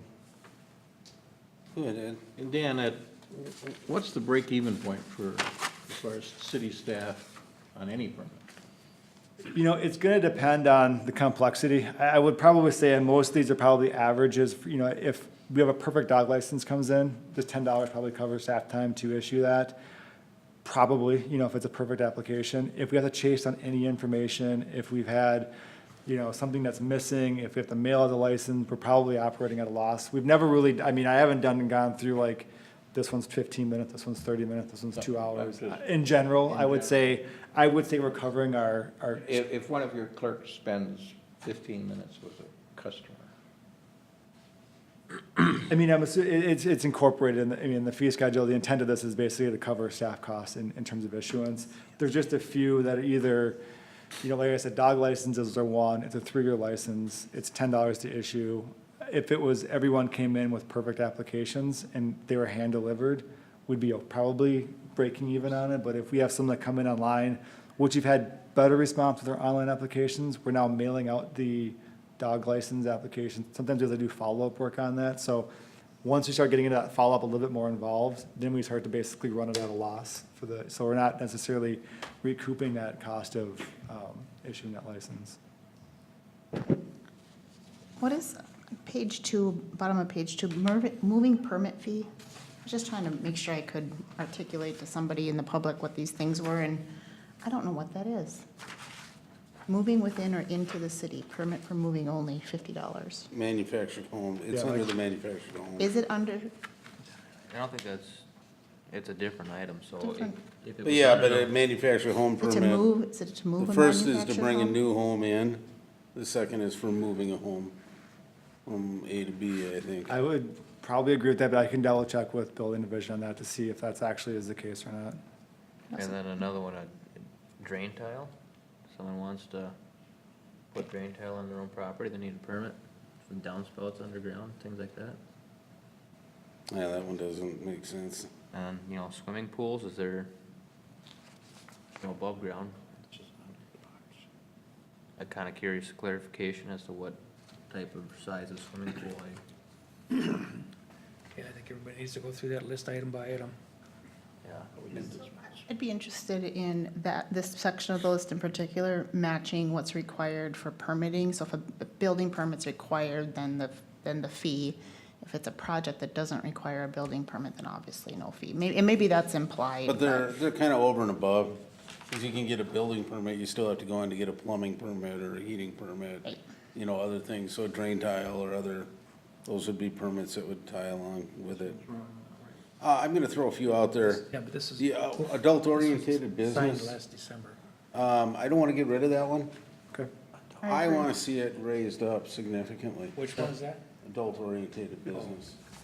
I don't know where we can cap that at, but, it's $3,000 for a liquor license, $1,000 or $2,000 to start off with for that type of business, is where I'd like to see it at. What was that amount again? I'm sorry, I was trying to find the. I'm just saying, discussion-wise, at least $1,000. Okay. But, I wouldn't mind it higher than that. I just don't know if there's any kind of legal precedence to where, we can justify what we're charging. The taxi limousine, I'd like to see that one go away. With all the Uber, Lyft, everything else, Yep. I don't see that. It's just a line on the sheet, but I don't see that being effective for anything. I wouldn't mind cleaning up our liquor license area. I mean, we got so many different ones and, you know, $100, $200, $500. The on sale for 3,000 is significantly higher than the rest, I understand that, but, you know, why can't we just run every other type of thing into one column and have one charge for it?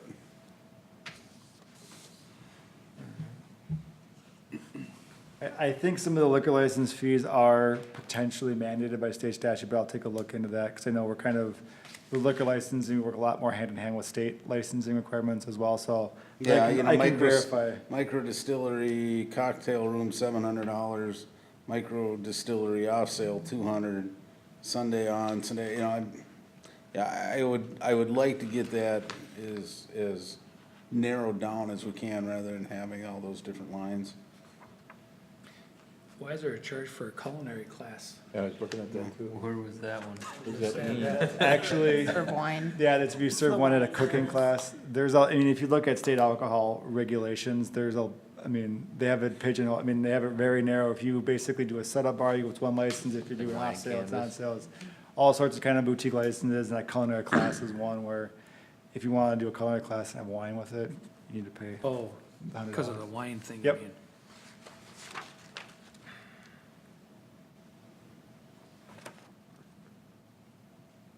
Any interest in raising the garbage hauler fee? We are single hauler though, right? We are a single hauler. Well, you got a bunch of commercial haulers. Yeah, and those are the ones Little that, option Single of that family nature, residential. right? Yeah, all the businesses that,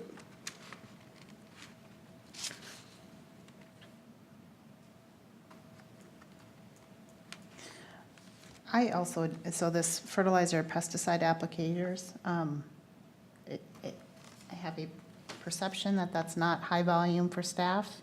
I'm not sure if it's, I understand there was a time when that was important. I'm not sure it's worthwhile anymore. I'd Same like- with the dog license. Yeah, I'll agree with that one. I think, you know, be licensed a pesticide applicator, you gotta be state licensed first and foremost. I mean, Plunkett's is all over town. I haven't seen them drop a license, but and typically when we were administrating the fertilizer pesticide applicator, as long as they had a valid state license, that basically took care of all the bonding, because I mean, they're basically, their state license is the one that kind of is the benchmark, and if they were licensed. But again, we've had 2 applicants come forward, and we don't have staff going out there checking out for everybody to make sure that they're licensed. if you had a little guy try to come in, I mean, would pay him to do business in the town and do it legally.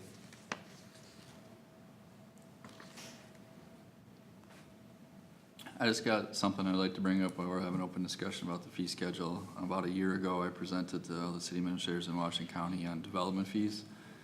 And at that time and upon that completion, Aaron and I started talking, but obviously he left shortly after that sometime. But on Exhibit B, page 29 of the packets, you kind of got the fees outlined for the development fees.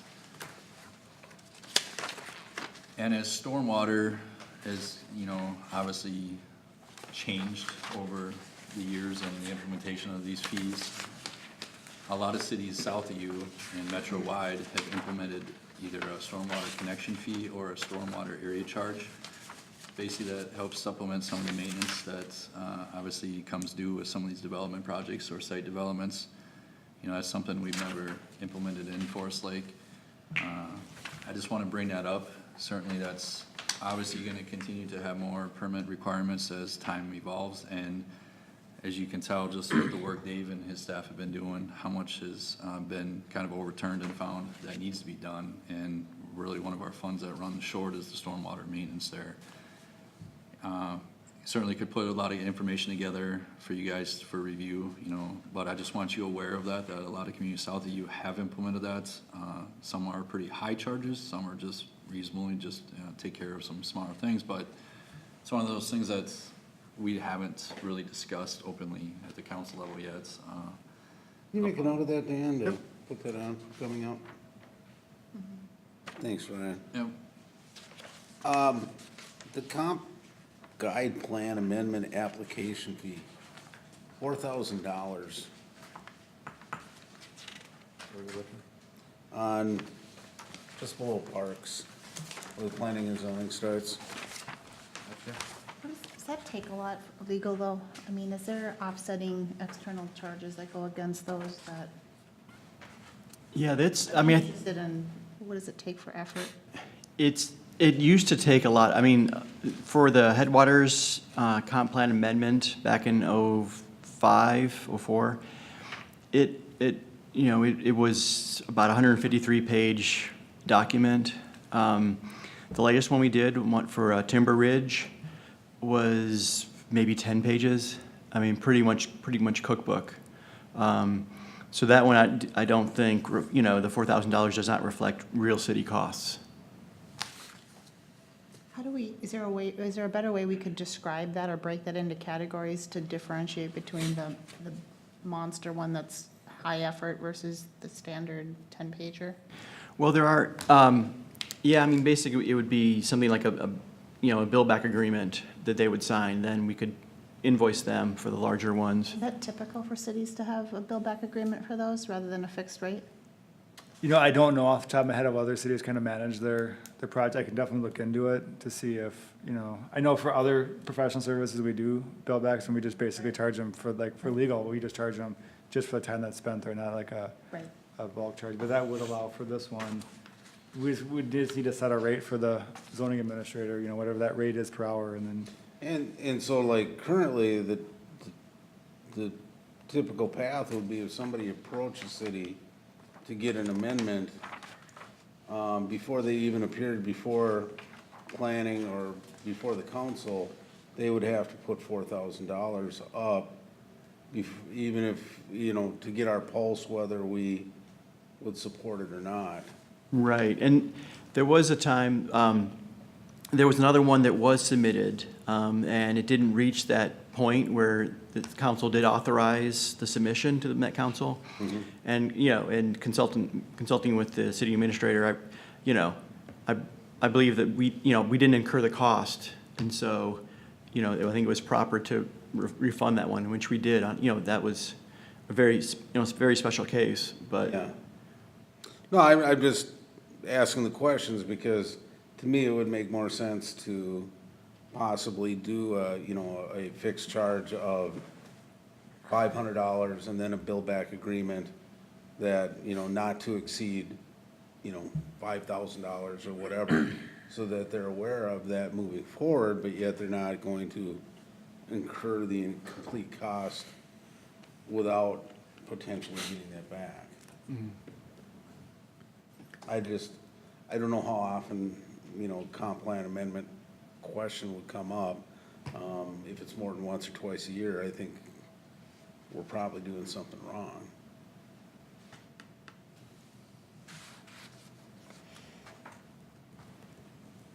Kind of looking at the parks rentals here, what's the difference between, your park shelter and a gazebo? How do we split those up? And then, park electricity use fee?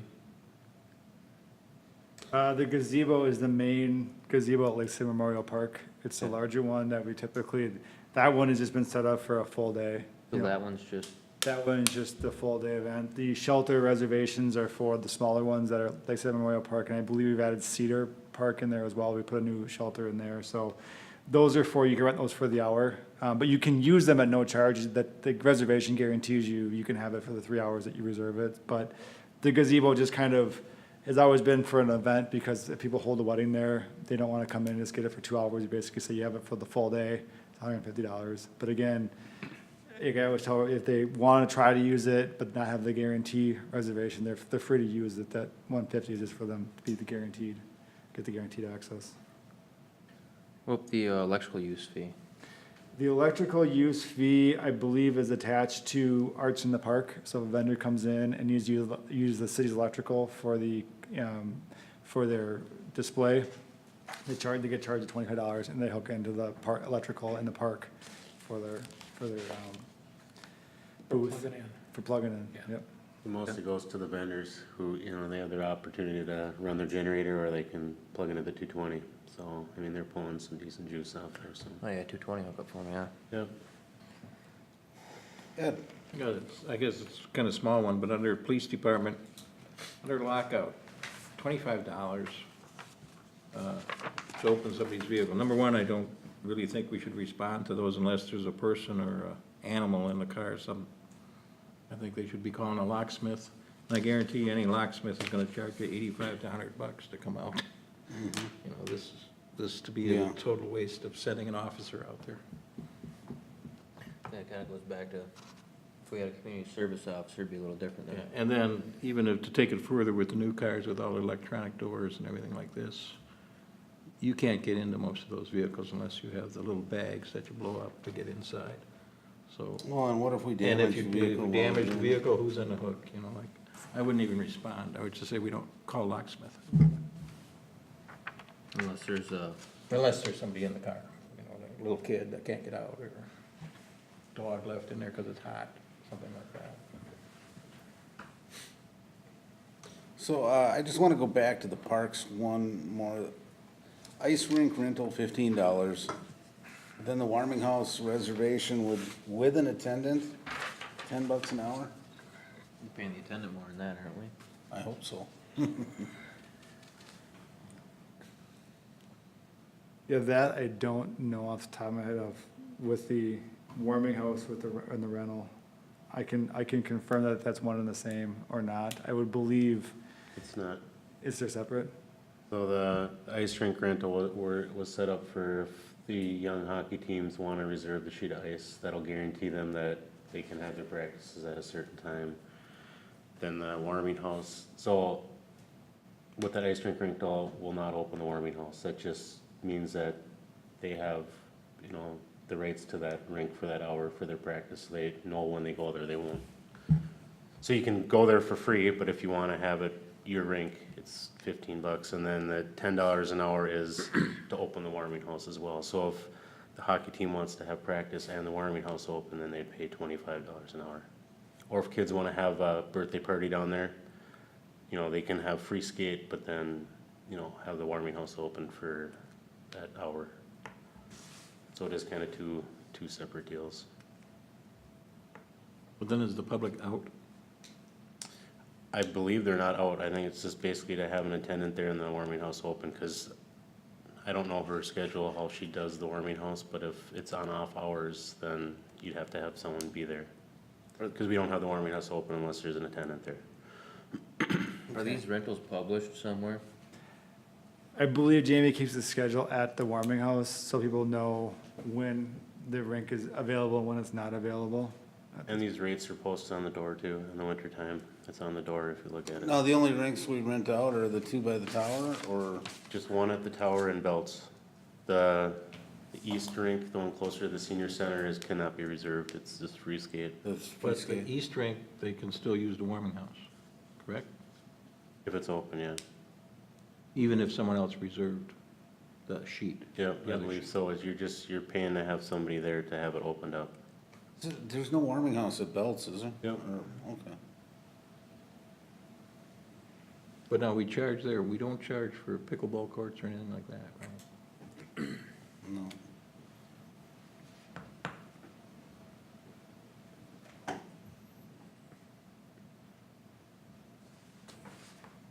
I mean, it's more than fair, I guess, understanding what it is. I mean, it's local people, local kids using it. Yep. I don't see reason to raise it. I think it might even be something that'd be nice to provide as a part of our community anyway, but that is, there's still a cost involved with caring for the ice and wear and tear on everything with the skates and everything, so. I just think the warming house one is your tricky one. I mean, otherwise you'd have, if you'd allow it for free, you'd have to pretty much staff it 24 hours a day. I mean, you'd have to constantly staff it. So you'd always either have to make a policy decision that you're open every day from 10 a.m. to 10 p.m. or, you know, keep the rates the way they are, because otherwise someone could call at 3 in the afternoon and say, I want it open, you know, at 4, and then you gotta try to find, because she has part-time people working these positions, you know, so it's to try to get people to come and do that is kind of difficult. But if you were to make it a full-time seasonal job, you know, where somebody that was what they did, I mean, then it would be And so that's definitely something, you know, you could look at too and have the warming houses open more often as well. I'm gonna have to hit you up on this one day, public works fees. Now I understand having a payloader or a jetter vac available for, you know, businesses or other things in town for certain things here, but, weed whip, $5, push mower, $9, what do we? I assume you probably don't do these things often? So, Doesn't include the labor, though. no, so a lot of this is gonna get cleaned up too, but, a lot of it's just bill back is what it's for. So say if a house, when the market collapsed and there's a lot of foreclosures, they were doing a lot of mowing and stuff, so they would charge it operator hours plus the equipment they use. And mostly all that hourly rate stuff is just for if there's an issue where we have to respond and it's billing back, you know, a resident or a contractor, like the insurance company and stuff like that. If they had a hydrant and we have to bring the backhoe out there and the jetter and all that stuff, then that's, so we have something to bill back towards. Got it. And then the cleanup too on the street signs and all that, that's so much overkill that these prices change so often. It's just gonna be, like on the bottom, it says they're subject to change. It's just manufacturer's cost plus sales tax. So I think a lot of that'll just all get grouped into one and say, you know, we'll just bill you back at our rate, what we bought it for, that's what we charge you back. Cause like I said, most of these are insurance claims and stuff, so we have to provide that documentation anyway. So a lot of that's just gonna be a lot cleaner if you just say it's the manufacturer, you know, where we buy it from plus the sales tax is what we'll charge you back. Got it.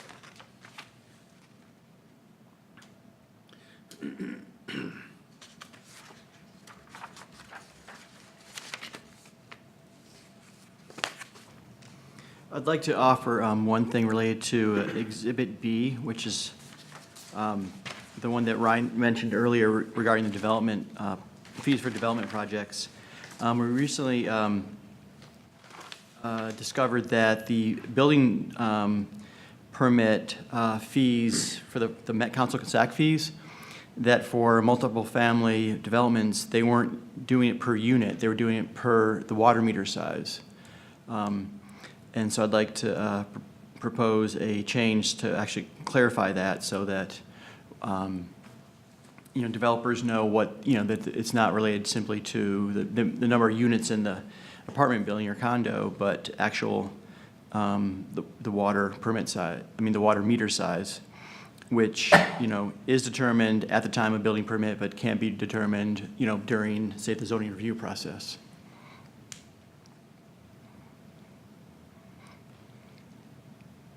Do you have the wording you'd like to see there, or are you gonna propose? I'm not, something? it's, I'd like to consult with the building division, because, you know, Chad, you know, has some language that, and it might be just simply, you know, for multiple, you know, family developments, the fee is set by the water meter size, which is then, you know, corresponds to a equivalent residential unit as well.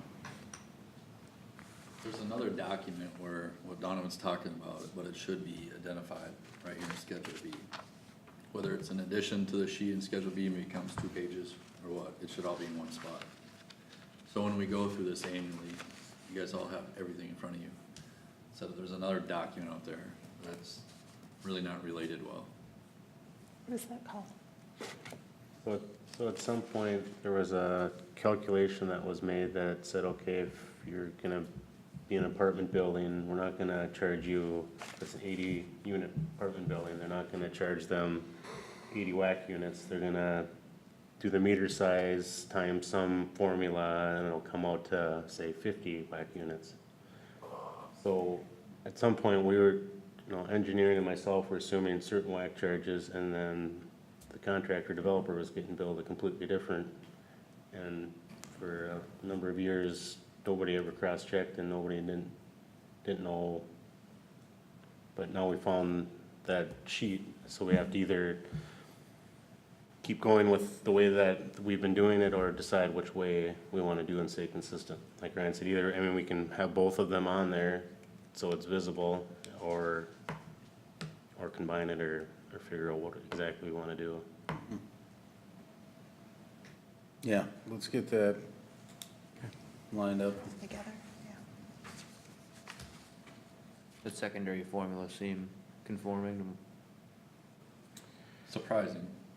So certainly Dave and I have already started kind of talking to neighboring communities to find out what they do, and we'd have all that information to present to you guys as well upon that change, so.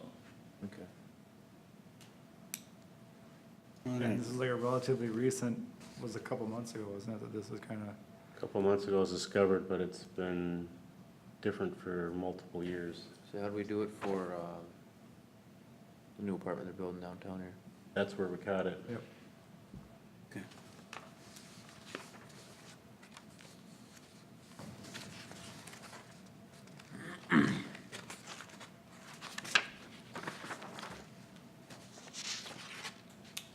So, I guess I'm moving on kind of to the value-based permit fee schedule and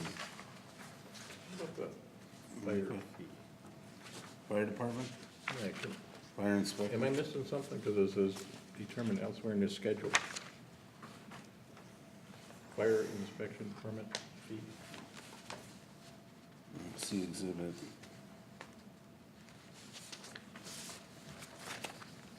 I believe the inspection will be scheduled on the building permit charge. So you get a building permit and then your fire inspection fee is based off of, But is there a fixed amount somewhere? I mean, I read this thing and I still don't know what they're saying here. Says permit fee is based on the cost valuation or Or fixed fees stated a in this fixed schedule. fee as stated in this schedule. well, if you go to permit valuation base, exhibit A will have you different amounts. So if your amount is $500 worth of work, you pay $25 based off exhibit A. And construction permits are also on exhibit A. It says the value to be used in computing the fire plan is the total of all work for which the permit is issued.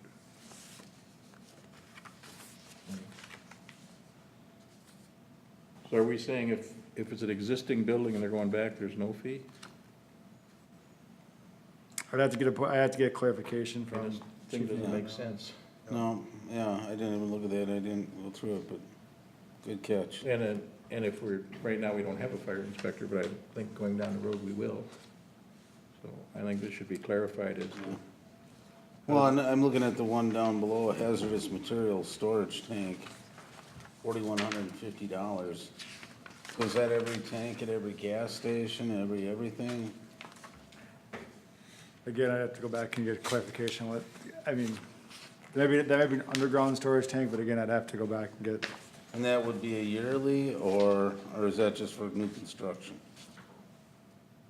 I think, yeah, it Can't must believe be. they're paying that a year. No, I wouldn't think they Do would. business that way.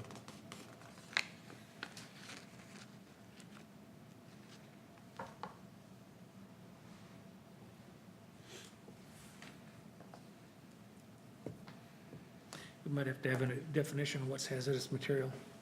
Better presume gasoline would. Well, could be, but That could be a lot of things. I don't know if it'd be for this particular schedule, though. Right. Yeah, and $4,150 seems, Yeah, that doesn't seem like it'd be a gas station thing. And something, but, tank size, kinda curious. yeah, you could have a 1-gallon tank of something hazardous too, I suppose, a chemical or whatever. Only in North Korea.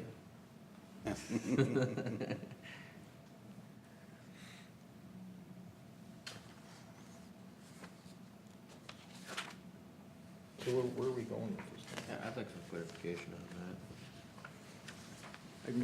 I'll get clarification on that, bring that back forward. that.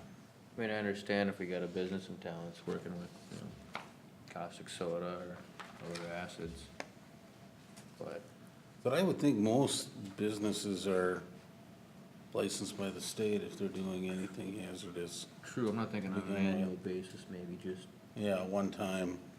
correct.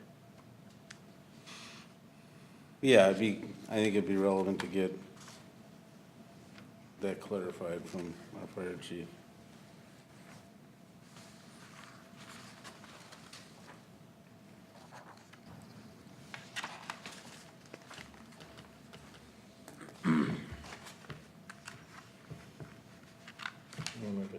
daycare inspection, $50. Who does the inspection? Yeah, I thought the state did all the daycares and all the, schools, hospitals, things like that. So how would we even collect the fee? For construction though, is that? Stillwater, the fire department does it. The way it's inspected. They do it for the state?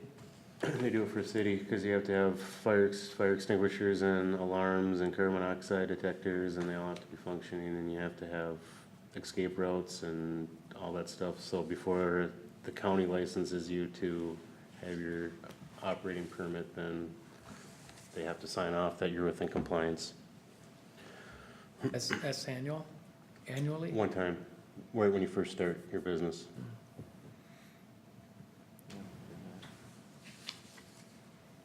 We do not license daycare, correct? Correct, no, we do not. Well, there's not an additional city license for it. There's the state one, but not State the one, right. county, not the city one, no. Would you do that for $50? I mean, there is a certificate of compliance that they need to have, but the standards are pretty basic. I mean, if it's a local, I mean, we're doing it just for Forest Lake. They're taxpayers already, I guess. I don't want to, hit them with any more fees than we need to.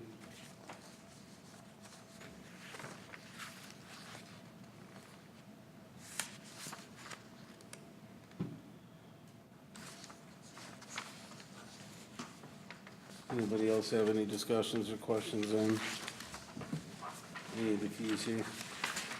Dan, are we gonna get a chance to kind of beat this up before another meeting, or?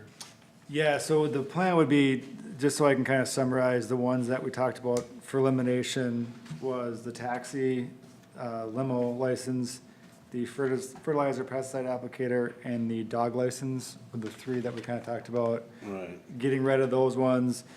The potential of raising up the adult-oriented business fee to a higher annual cost. Evaluate the stormwater collection fee, lockout ticket, investigation, hazardous material storage tank, do a review of that one. And then some adjustment possibly to the comprehensive guide plan amendment application fee. I think I have all of them. And then just clarification on the moving permit fee as well, the $50 moving permit fee. For the ones that we're gonna remove, I'll go back through, have Bridget kind of do the code cleanup on that one. We'll get those brought back forward. Before we do a 2019 fee schedule adoption, that's where a lot of this kind of up and down adjustment can happen. You know, again, you have plenty more opportunities to see the fee schedule again before it does get adopted for 2019, so. I wanted to go over a couple more on, the exhibit, go ahead, Ed. Well, there was one on, I can't find it now, on plumbing. And it was a fee for, I think if you're installing in a residential install. But I thought you only had a permit on commercial. Where was that? I don't know, I'm looking for it. On page 3, building permit fee, residential. Building service equipment fees, Is it under building, or where, what's it under? under building construction permit fees. Right here, top. Oh, yeah.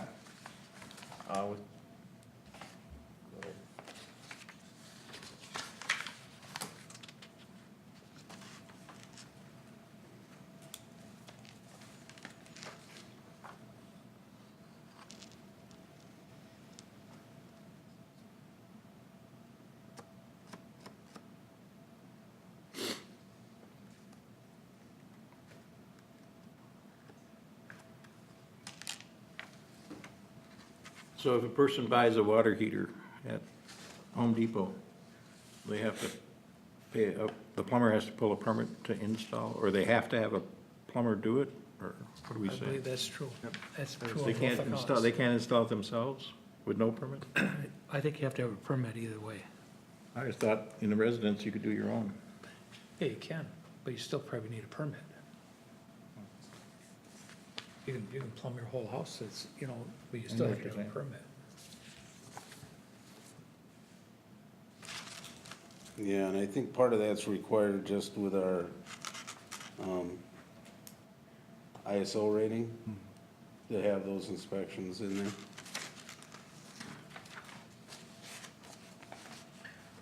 I go back to under building construction fees, drain tile, swimming pool, and the moving fee. You know, each underlined section here, I guess, it would make it look like to me that that moving permit fee is not for a manufactured home, it's just a moving permit fee in general. That's what that is, that needs to go away. Mm-hmm. And swimming pools, I mean, I could see below ground swimming pool. You know, there's excavation involved and things of that nature, but If I could add something, for the swimming pools, there is, it's helpful if there's some greater review, so the zoning review can occur, because they're pretty much, they're building setbacks, or accessory structure setbacks for swimming pools. And so it should just decrease, like, neighbor tensions, if we can make sure we tell people it needs to go in the backyard, it needs to be 10 feet from property lines. So I do find that one useful for that. I'm more or less curious, you know, where do you draw a line between kiddie pool and above ground pool? Is there some language in there that states how many square feet, how deep it is? That's what I'm kinda. Yeah, I do not know it's probably in the building code, because, yeah, we don't, and these are ones that are permanent, you know, have some permanency to them. And often they do have, like, I think you're correctly assuming that there is some sort of, you know, plumbing that related to it, you know, pumps and, you know, electrical. You can go to Sam's Club and get yourself a 20-foot, 5-foot deep inflatable swimming pool with a filter system that you can take up and down every year, you know. Right, but some of these, they come in, and we also, for the zoning code does require, if you have over, you know, 24 inches of water, a 4-foot fence around it. So some part of it is protection for, you know, the residents, and also, you know, if there were kids who shouldn't be there, but nevertheless do enter the property, which is, Attractive nuisance.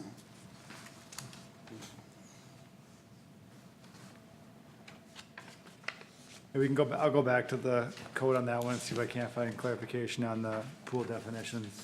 Just for that point, if we can clarify that up a little bit, just to see if it is, Yeah, or if there's a pool Those- volume or something where you yeah, just. number of gallons, or, yep, we can go back and take a look at that.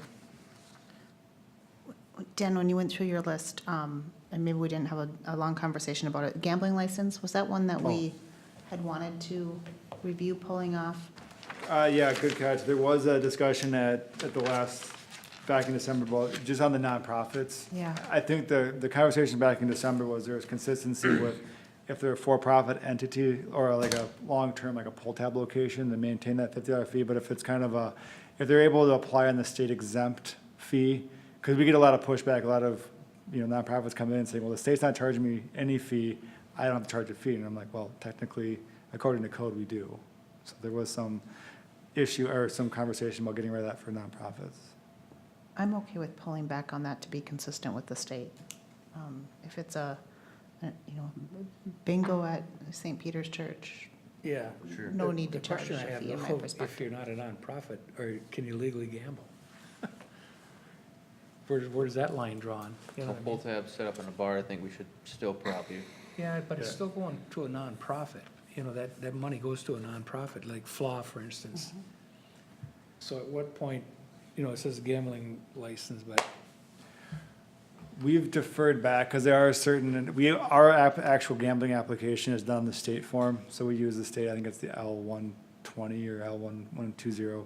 There's two different ones, there's an exempt and a non-exempt. If they apply and they qualify per state statute for the non-exempt, that fee has no charge no, to I it. understand. And I have no problem with eliminating that fee. It's just that definition, Yeah, the difference between what's legal and isn't legal yep. on a gambling permit. I think the intent from staff's perspective is if they come forward on the state, if the state mandates it, they have to pay with the state, they have to pay with the city, and if they don't have to pay, you know, that just is easier for, that way they're not coming in and getting, you know, kind of the issue of like, they're thinking that it's free, and they're like, oh no, you gotta pay us. But now the state issues them permit, right? We have to sign off on it, we give consent that, so like if you're having a bingo pull or a raffle pull within the city, and I believe some of that, if it is exempt or not, I have to go back through, but I think it's sometimes with the valuation of what's being raffled. So if you have a raffle amount of, say, $500, if it's pulled within the city, so you actually pull the ticket in the city, we sign off on that permit before it goes to the state, just saying we're aware that the raffle draw is gonna happen within the city of Forest Lake. They can still sell tickets here, but do the pull somewhere else. But if the pull happens here, we sign off on it and say, you know, we know what's happening here. You know, I just thought of the reasons there could be a difference between the two. For instance, these conservation organizations like Ducks Unlimited and Pheasants Forever, they technically are not nonprofits. So, okay, the definition just came to mind, and that's gotta be the difference between the two of them. They're technically not a nonprofit, so, but they are allowed to use, you know, pull tab, not necessarily pull tabs, but chances and that kind of thing on their programs to raise money, raffles and so forth. Dave, where's our fill station at? Water tower. Now, is there a meter on site all the time for them? It's a quarter machine. Okay. Happy with that rate? Well, it probably costs more to fire the well up than it does to give them their, So that well runs every time they pull? it comes out of well 6, so it's just giving them raw water. So it's just sits right on and it fires the well up to fill. Okay. Just like a laundromat quarter machine. It's been discussed at one point, what is it gonna cost to try to retrofit that or put something else in there? No, I got you. It makes sense, but service should have, or they're gonna be stealing it from you. Most of our people that pull a lot have meters with them. Badger and David's, they all just run with one of our meters and then pay us monthly. Might wanna call Badger, I didn't see him using one yesterday.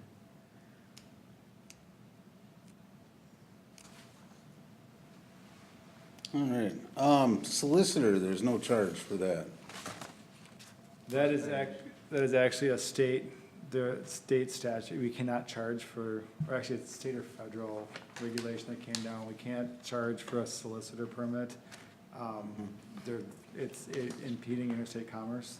If they just solicit, if they bring the product with them, then they're a peddler, and then we can charge them the permit. So it's like if you go up there and it's this weird interstate commerce thing. We got into the weeds on it with Jay at one point, and he, clarified that, yeah, you can't charge for a solicitor permit, but you can if you're selling pots and pans and you have the pots and pans with you, you're a peddler.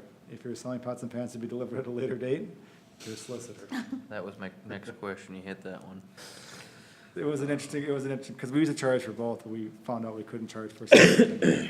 With outdoor entertainment, are we waiving those, fees for nonprofits too? Outdoor entertainment, for consistency's sake, we do charge for everybody across the board on an outdoor entertainment permit, with the exception of the code does say if it's a school district or a city event, we don't charge for outdoor entertainment permits. But if we have like a couple of churches will come in, and what we've done for churches, if they're doing like a season-long outdoor thing, we just charge them one permit for the whole season. But we do charge everybody on that one consistently across the board for outdoor entertainment permits. Okay.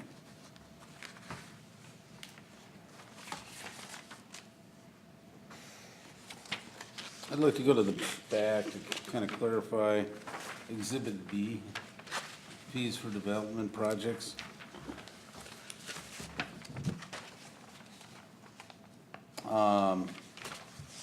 And some of these others, I got a couple questions on, but I still think for, commercial development and or, residential developments coming in, but,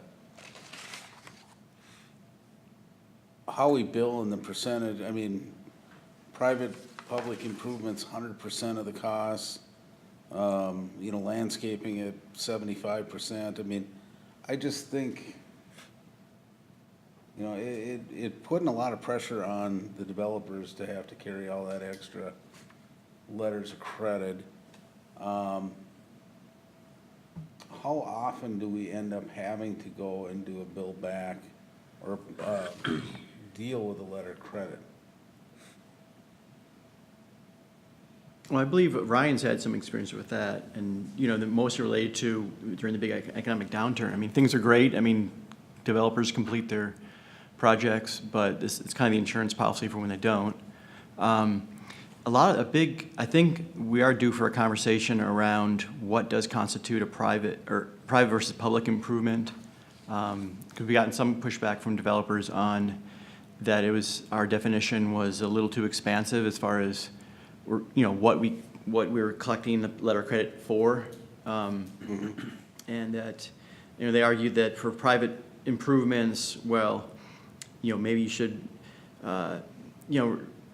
collect enough money to restore a site, but, if it was a sidewalk that, led up to your commercial building to get built, well, the city's not gonna go in the future and go ahead and build that sidewalk, in the middle of the site.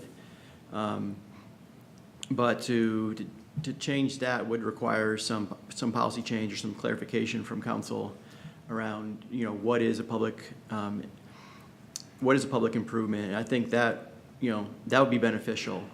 And so we wouldn't change the 100% of construction costs, so we'd still protect the city, but we could actually potentially have developers carry less of a letter of credit cost when we kind of narrow the, what constitutes a public improvement.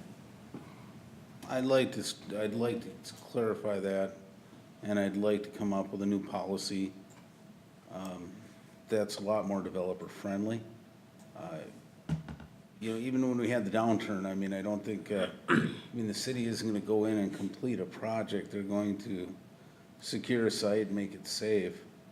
But that all gets billed back to the taxes or what, the city really isn't going to be out a penny, because that can all get put onto their taxes, whoever takes over, something like that.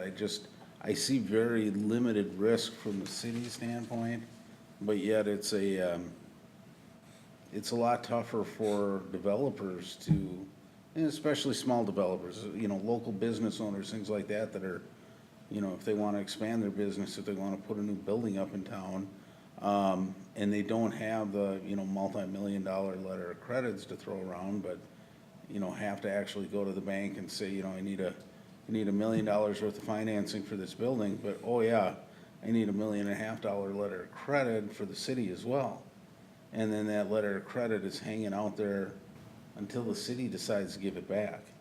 We don't have any way to, reduce that down without a council approval or without them coming back and forth and doing anything. So I think there's gotta be a lot easier, a lot smarter ways to do this.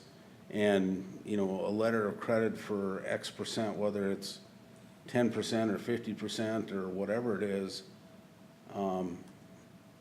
would make sense, and not applying it to, specific portions of that, like landscaping or whatever, but, you need to hold a, say, 30% letter of credit until the job is completed.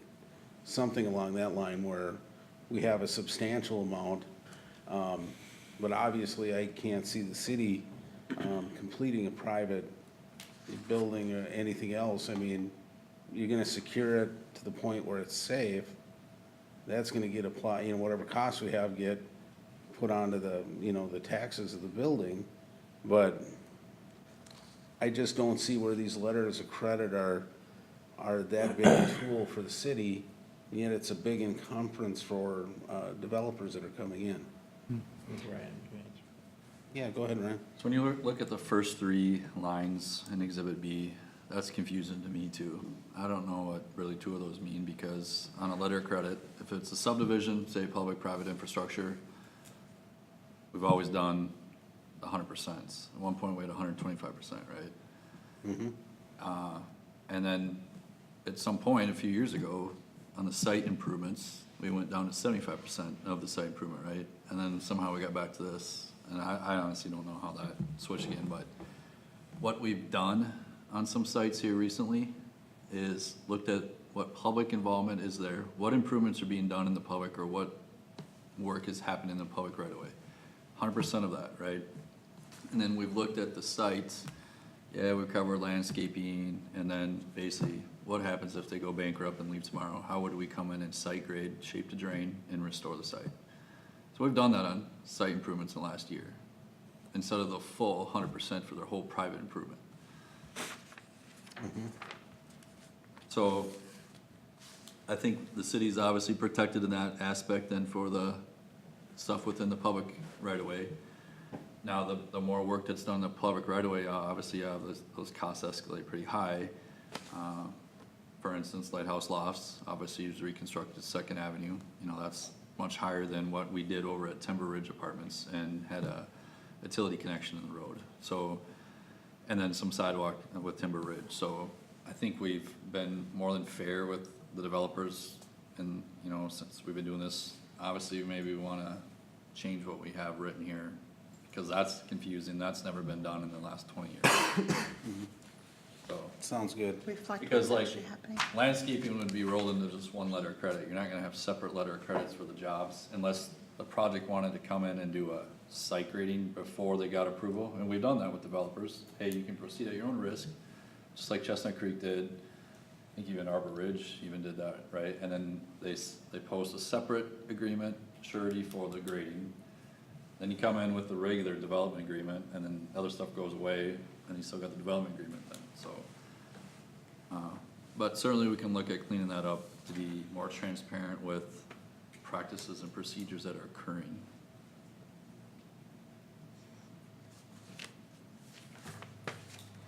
I still have never known what the top line was, when and why they've used that. Well, and, you know, when you look at like the public improvements portion of that, if a developer's gonna come in to do that and you got $400,000 or $500,000 worth of public improvements, but now whatever contractor they come in to do that's gonna have a bond on them as well, right? No, Is that- our agreement is through with the developer, through a development contract. That's when we went away with the public-private infrastructure. We basically don't have control of the contractor at this point. Our control is through the developer, through the development agreement. Okay. When we were doing it as the city engineer designed, and bidded the plans and specs for the subdivisions, then we required bonds with the contractors. Okay. So you're at the, whatever is upheld with the development agreement, moving, Okay. the way things are going. Well, I think that definitely, then we can try to rework that into something much clearer and easier to communicate to the developers as well. I know water rates have been something of discussion here. And that's something that Dave and I are working on for the July workshop. Again, some of that individual kind of, on the individual fees, we'll repackage all those as the 2019 fee schedule, but that was something that Dave and I are kind of working, or Dave taking a lead more on, is the water rate analysis as well as meter replacement costs for the city. So that'll be kind of brought forward at the July workshop for consideration as well. And we charge different rates based upon time of year. You have a tier structure, so in the summertime when they're using so much more, you get charged at a higher tier. I'm kind of curious the breakdown. You have, you know, spring, summer quoted twice on here. Am I just looking at it wrong?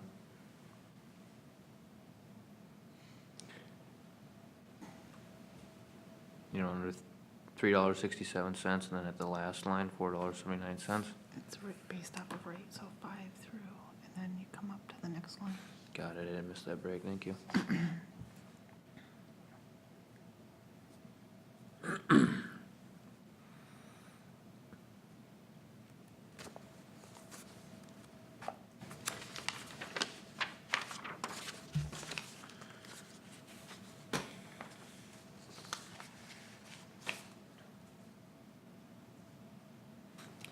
Any other questions from any? I got Go one. ahead. One on the residential zoned areas, the 2,500 for parkland dedication fee. So that's 2,500 per unit. So if you're doing a townhouse project, it'd be 2,500 per unit. Correct. But then if you're doing a commercial building, it's 2,500 base fee and then 2,500 per acre, right? Correct. But you could get, it seems like the townhouse guy's coming up on the short end, the developer. Because you could probably get two or three townhouses on his acre of land, right? So it's gonna cost the townhouse guy like 3 to 4 times as much as a commercial guy. Correct, and I mean, it is related to the recreational use that's generated. You know, a household there'll be more at the parks or, you know, using the facilities. And for the commercial, they're still paying into it, but, it is, you know, it's because they are attracting people to the area, the assumption that some of them might stop at a park, you know, during their visit to Forest Lake. Yeah, I can understand that. I guess I can understand Yeah, that. it just seems steep. Well, you know, give the businesses a little bit of a break. They're gonna be paying a lot higher taxes than That's true. townhomes will be anyway. The townhouse will require more service. Yeah, so. Use a lot more water, there's no doubt about that. Any other questions on the fee schedule, or should we move on? Let's move on. I'll get her packaged up and brought back for you. Sounds good. All right, temporary sign ordinance, Donovan. This one's gonna go really quick, right? I think so. Well, if you recall, at our April workshop, we did discuss sign ordinances.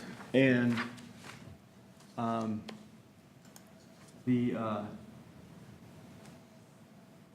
we go.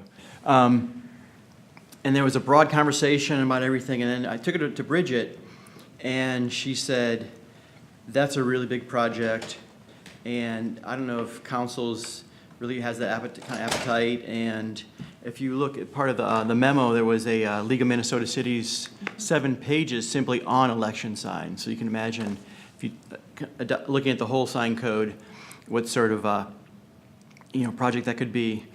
And so we're crafting this is simply for non-commercial sign standards, which in the past we've called those political signs or opinion signs. So one piece of the task is to define a non-commercial sign not based on related to the message other than it's not commercial speech. So it could be political, religious, social, or ideological in nature. And then based on that definition, these standards that are in draft form, and this has not gone before the Planning Commission, so we'd like to workshop it now. If there's any additions, subtractions, questions, we can modify this, but then we'll take it through hold a public hearing at the Planning Commission level and move forward. And so this is also geared to state statute, and so this is proposing that these temporary non-commercial signs can be placed 46 days before a state primary. In this case, the next state election is November 6th. That's about September 10th, when it's 46 days prior. And then 10 days after, as far as the timing, they can be posted in any number and size. Any size is in state statute. They can be placed in unimproved areas of the public right-of-way, 5 feet from the improved portion of the right-of-way, 2 feet from a sidewalk or trail, must have permission of the abutting property owner, can't obstruct driver visibility, and can't be placed in or on roundabouts. And so this is also to prevent the situation last year where really elections, people involved in campaigns and supporters just didn't know where the rights of way were. And so we're really trying to just put on, designate locations that are okay based on things everyone can see. Everyone knows, can see an improved road, curb, sidewalk, and so it makes the rules very much simpler. Do you have any questions from council? Yeah. Question I have is, and I know it came into during the last election, like no signs on roundabouts. But what about a person holding a sign on the roundabout? That's okay? Well, yeah, that wouldn't be that would not, it's not part of the sign code. That's a person, expressing, I guess. But these are signs placed and, not placed and there's no one nearby. Yeah, because last time, some could be 4 feet from the street, some of them had to be 20 feet from the street, and that didn't make sense at all. To me, the whole thing's about safety, making sure that you have visibility on the street, people aren't walking into them and that kind of thing. This really doesn't make sense. But now, what I'm trying to clarify that first sentence, it says, may be placed beginning 46 days before the state primary in the state general election. And that primary usually is quite some time ahead of the general election. I just want some clarification on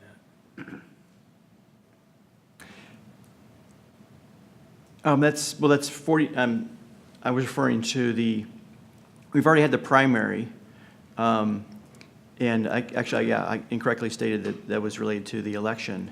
So it's 46 days prior to the state primary, then 10 days following the general state election. So, that's a much, Okay, I it's just a want long to clarify, period. yeah, because I may be reading it wrong, or the intent at least, so. What that's saying is that the signs can actually be up there quite some time past 46 days, Yes. leading up to the general election. Okay. State primaries are usually in August, so it'd be 46 days prior to whenever those state primaries were in August.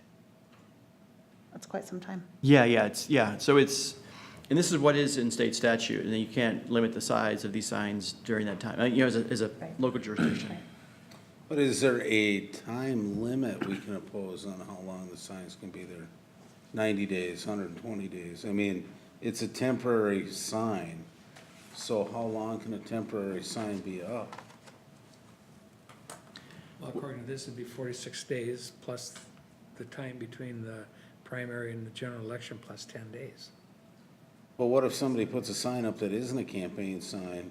Well, that's different. They can, but then they wouldn't be allowed this, at any other time, free speech, non-commercial, temporary signs can be placed, in residential dwellings, but outside the right-of-way. So this is a special allowance to put it within the right-of-way during this specific period so that, it will be consistent with state statute, but also, we don't have the confusion we had during the last election. So if the school is having a bond in March or whatever, I mean, again, we're not addressing, vote yes, vote no, with a temporary sign on that. No, this doesn't address that, correct? And so that's where I'm looking as to, if you have a sign addressing a specific election, not the primary, the whatever, but, is there a way we can say, you got a 60-day, 90-day window, whatever that number is, rather than,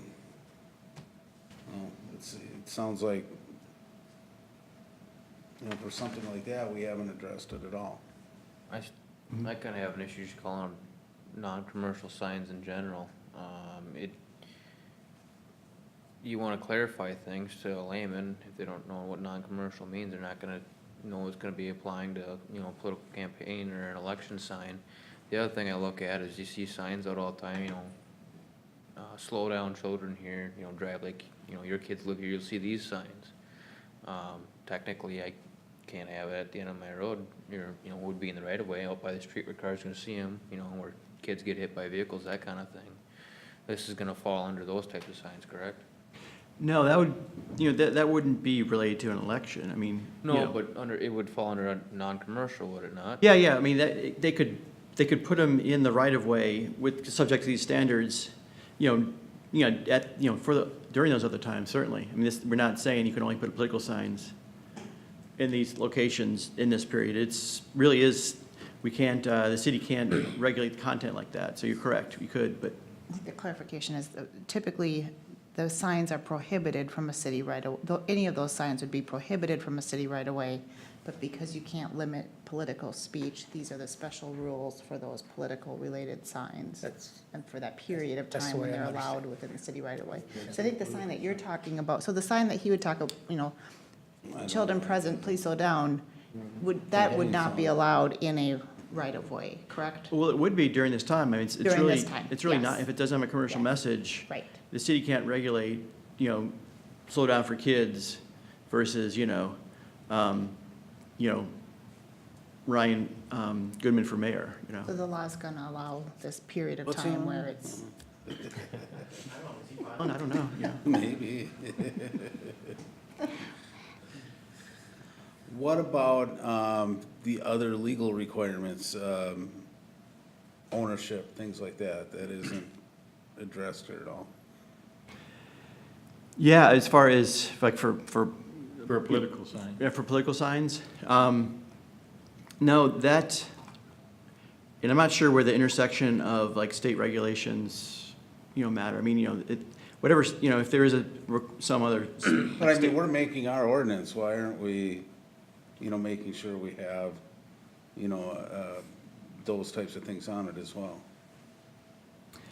I'm not sure of our ability to say that, because it also gets into the content, kind of legislating content. I thought it was. Well, having to note ownership of the sign, I think, is important. I That's a can look state into law. that. That's a state law. Yeah, I thought it was so it's not- What's mandatory that? that you state, whose sign it is and who's funding that I think that's only campaign. for candidates, though. I don't think that's gonna apply to the general public. Or But that's a if good we're question to allowing it in clarify. our right of way, we now have, I mean, that should be part of it. If you're putting it in right of way, you have to claim ownership of it. Property of John Doe, on the back kind of thing. Yeah, all, political signs are supposed to have. You're who supposed paid to have for them.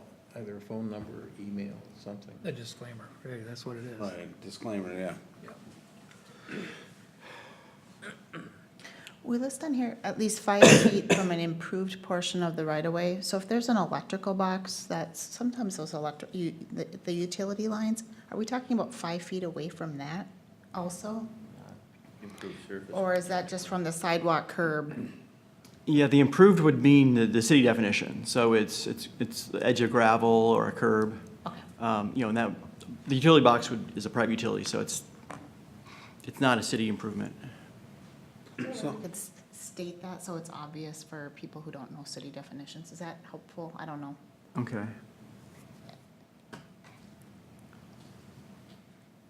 So now, are any of, these are right of way, but they're still private property. So, Still you have don't to, have to worry about mowing around them or doing anything else. That would cause city staff to have to take extra time to remove the sign, to replace it, anything like that. well, it's still private property, technically. You have to have permission to put it there. Right, but I'm just saying, in a public right of way, like if we're out mowing the ditches or whatever, those signs aren't allowed in those Yeah, but I don't think areas. the ordinance is really gonna work there, because you can't put it in the right of way like on 61. Right, You know, right. And that's where you're gonna find ditches and that sort of thing. Even on, well, even on Broadway, you have to stay way back there because of the setbacks there. Okay. We got about 50 miles of ditch mowing that we do, so typically we mow that second time in about August. So hopefully they don't put them up till September, otherwise, yeah, you're either Yeah. closing your eyes and whoops, I hit it, or stopping and picking them up. So that's, we do have a decent amount of, in the rural areas, in the city, most people maintain right up to the edge Yeah, of the right up to the blacktop anyway. sidewalk, right, Yep. to the curb. Which kind of depends if they like a candidate sign or not, right? Sarcasm. All right, any other comments or input here, or should we move along? Yeah, we could, Stormwater update. Dave? I'll make this one painless. Donovan wasn't cooperating with you guys. We'll go quick on this one. So, with our MS4 permit and with recent watershed rule changes, there's just basically a need for us to update our stormwater ordinance for the city. If you scroll through it, a lot of it's just, you know, adding explanations or, you know, saying in addition to these ordinances, you know, MPCA supersedes or the watershed supersedes. Farther down, there's a decent section and that kind of mimics, you know, earlier this spring, we met with the watershed and, you know, they were doing a bunch of rule changes. So a lot of that has gotten added into there as well. Like I said in my memo, this is basically the bare minimum of what we're required to have through our MS4 permit just to stay in compliance with the MPCA. And if, you know, a development comes in or any other kind of work, the watershed, you know, they have to get a watershed permit anyway, and they typically are a little more strict and harsh on the rules as well. But basically, this ordinance is just needed to stay in compliance with our MS4 permit. If we would get an audit and they would review our ordinance as it is right now without the changes, we would fail. So with that, any questions? You guys have anything that's redlined in here or any other discussion? I got the question I have, and I appreciate you doing the minimum that's necessary. Is there, this isn't quite the right tool, but it's a place to start. Is there room to place in there, what we'd like to see changed as well, or, you know, kind of Forest Lake's policy moving to the future is to reduce, you know, the stormwater ponds and go to a regional treatment system. You know, things like that where it's making it more efficient for us. You know, our policy is to try to coordinate the watershed districts to the same, you know, governing rules. You know, is there room to add a couple things here that that we can, you know, shake this book at a few years from now and say, you know, this is what we've been trying to do, and we've been working at it for quite a while. I mean, there's got to be a base point where we jump in and say, this is where we want to get to, and I'm not sure if this is the right point or not, so. Yeah, that's a good question. Actually, I don't know who was on council a few years back. It was a meeting we went on a bus tour and looked at the newer stormwater projects and ended up with at Stella's, and that's kind of, it's gonna be this September as well, early September.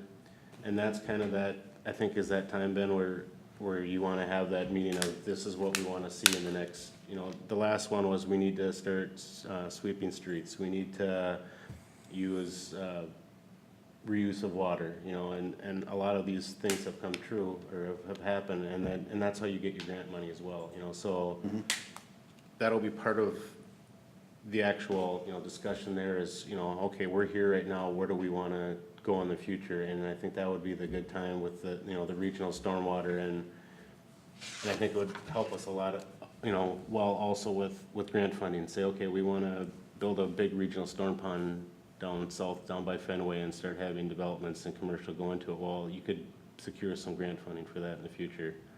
I don't think this ordinance is any place where you want to, you know, express your desires and all that with this. We also have our MS4 permit renewal in 2019 as well, and that also has sections in there too that say, you know, where is Forest Lake going? You know, what are we doing right now to have clean water, and what do we want to accomplish in the next 4 years, you know, to have cleaner water and to, you know. Sure. You know. All right, thanks, Dave. Any questions for Dave on this? Dave, so you put this together, given requirements from MS4, the MS4 requirements. Is there benefit or need of review by others? I don't know if. Bolton Mink, Tim Olson from Bolton Mink is kind of handles a lot of the administrative side. He came up with most of these red lines. He does our permitting as well. He's the administrative side of it. You know, I do the maintenance and the work side of it, where he handles this side of it. So it was reviewed by him, and it's been sent to Bridget as well. Hopefully this will come up at the next council meeting to get approved, you know, the ordinance change, so she'll have time to review that to see if there's, but I think she had it last week and she hasn't suggested any changes. Does this get presented to the watershed then, or what happens? Yep, they will get a copy of this. They'll actually be quite happy that we have updated it. It's probably a year or two overdue, but it kind of worked out timing wise when the watershed, Race Creek and Comfort Lake, Forest Lake updated their rules this spring. So we encompass that in there as well, so we don't have to do it again. So this should get us through our permitting cycle, and then, but it will be something that, you know, maybe not annually, but biannually, you're gonna have to add certain sections in there, just because we kind of have to ebb and flow with the watersheds as well.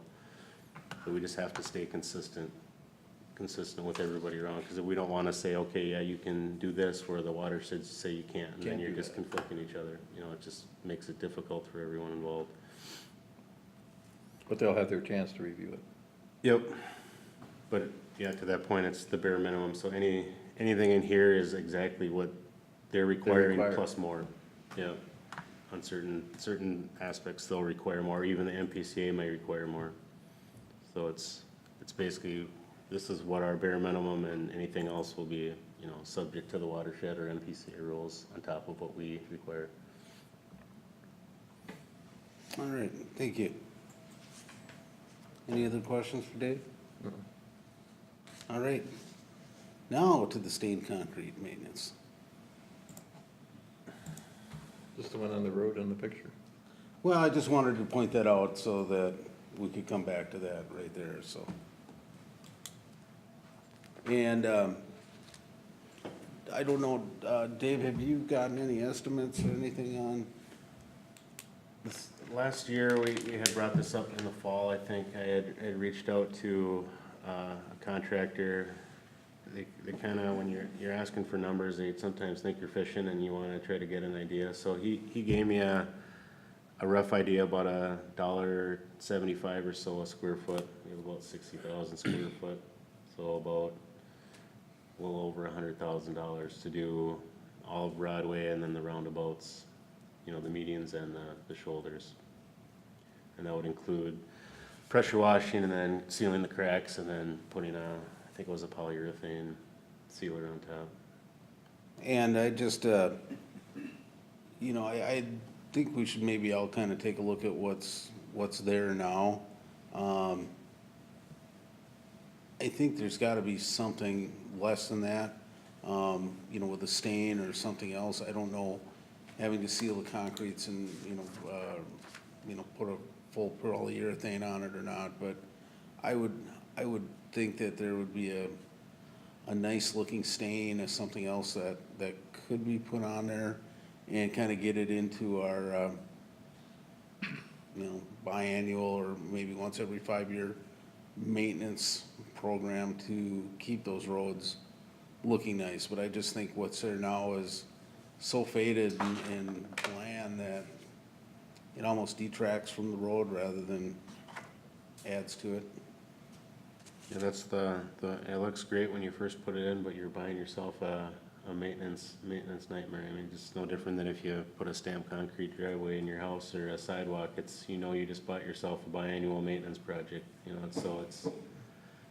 I mean, it looks great but at some point, maybe when it was put in, it should have been, okay, let's have a fund set up, or, you know, a reoccurring type of deal. So, I mean, I can definitely reach out and get different options of what we can do, or do a certain area and see what it looks like. That the other problem you run into, you don't want to do one side one and one the other, then you start getting blotchy. But I mean, Well, even a few square feet someplace just to see what it turns out like. But given the time and, you know, the long meeting, maybe we just pick that conversation up at a future meeting. And I can do some digging in the meantime and see if I can come up with some different options and some ideas. And if, you know, we have a contractor that would like to come out and do a couple, like you said, an area where you can do a couple test sections and see what would look the best and most cost effective, see what kind of price that would be.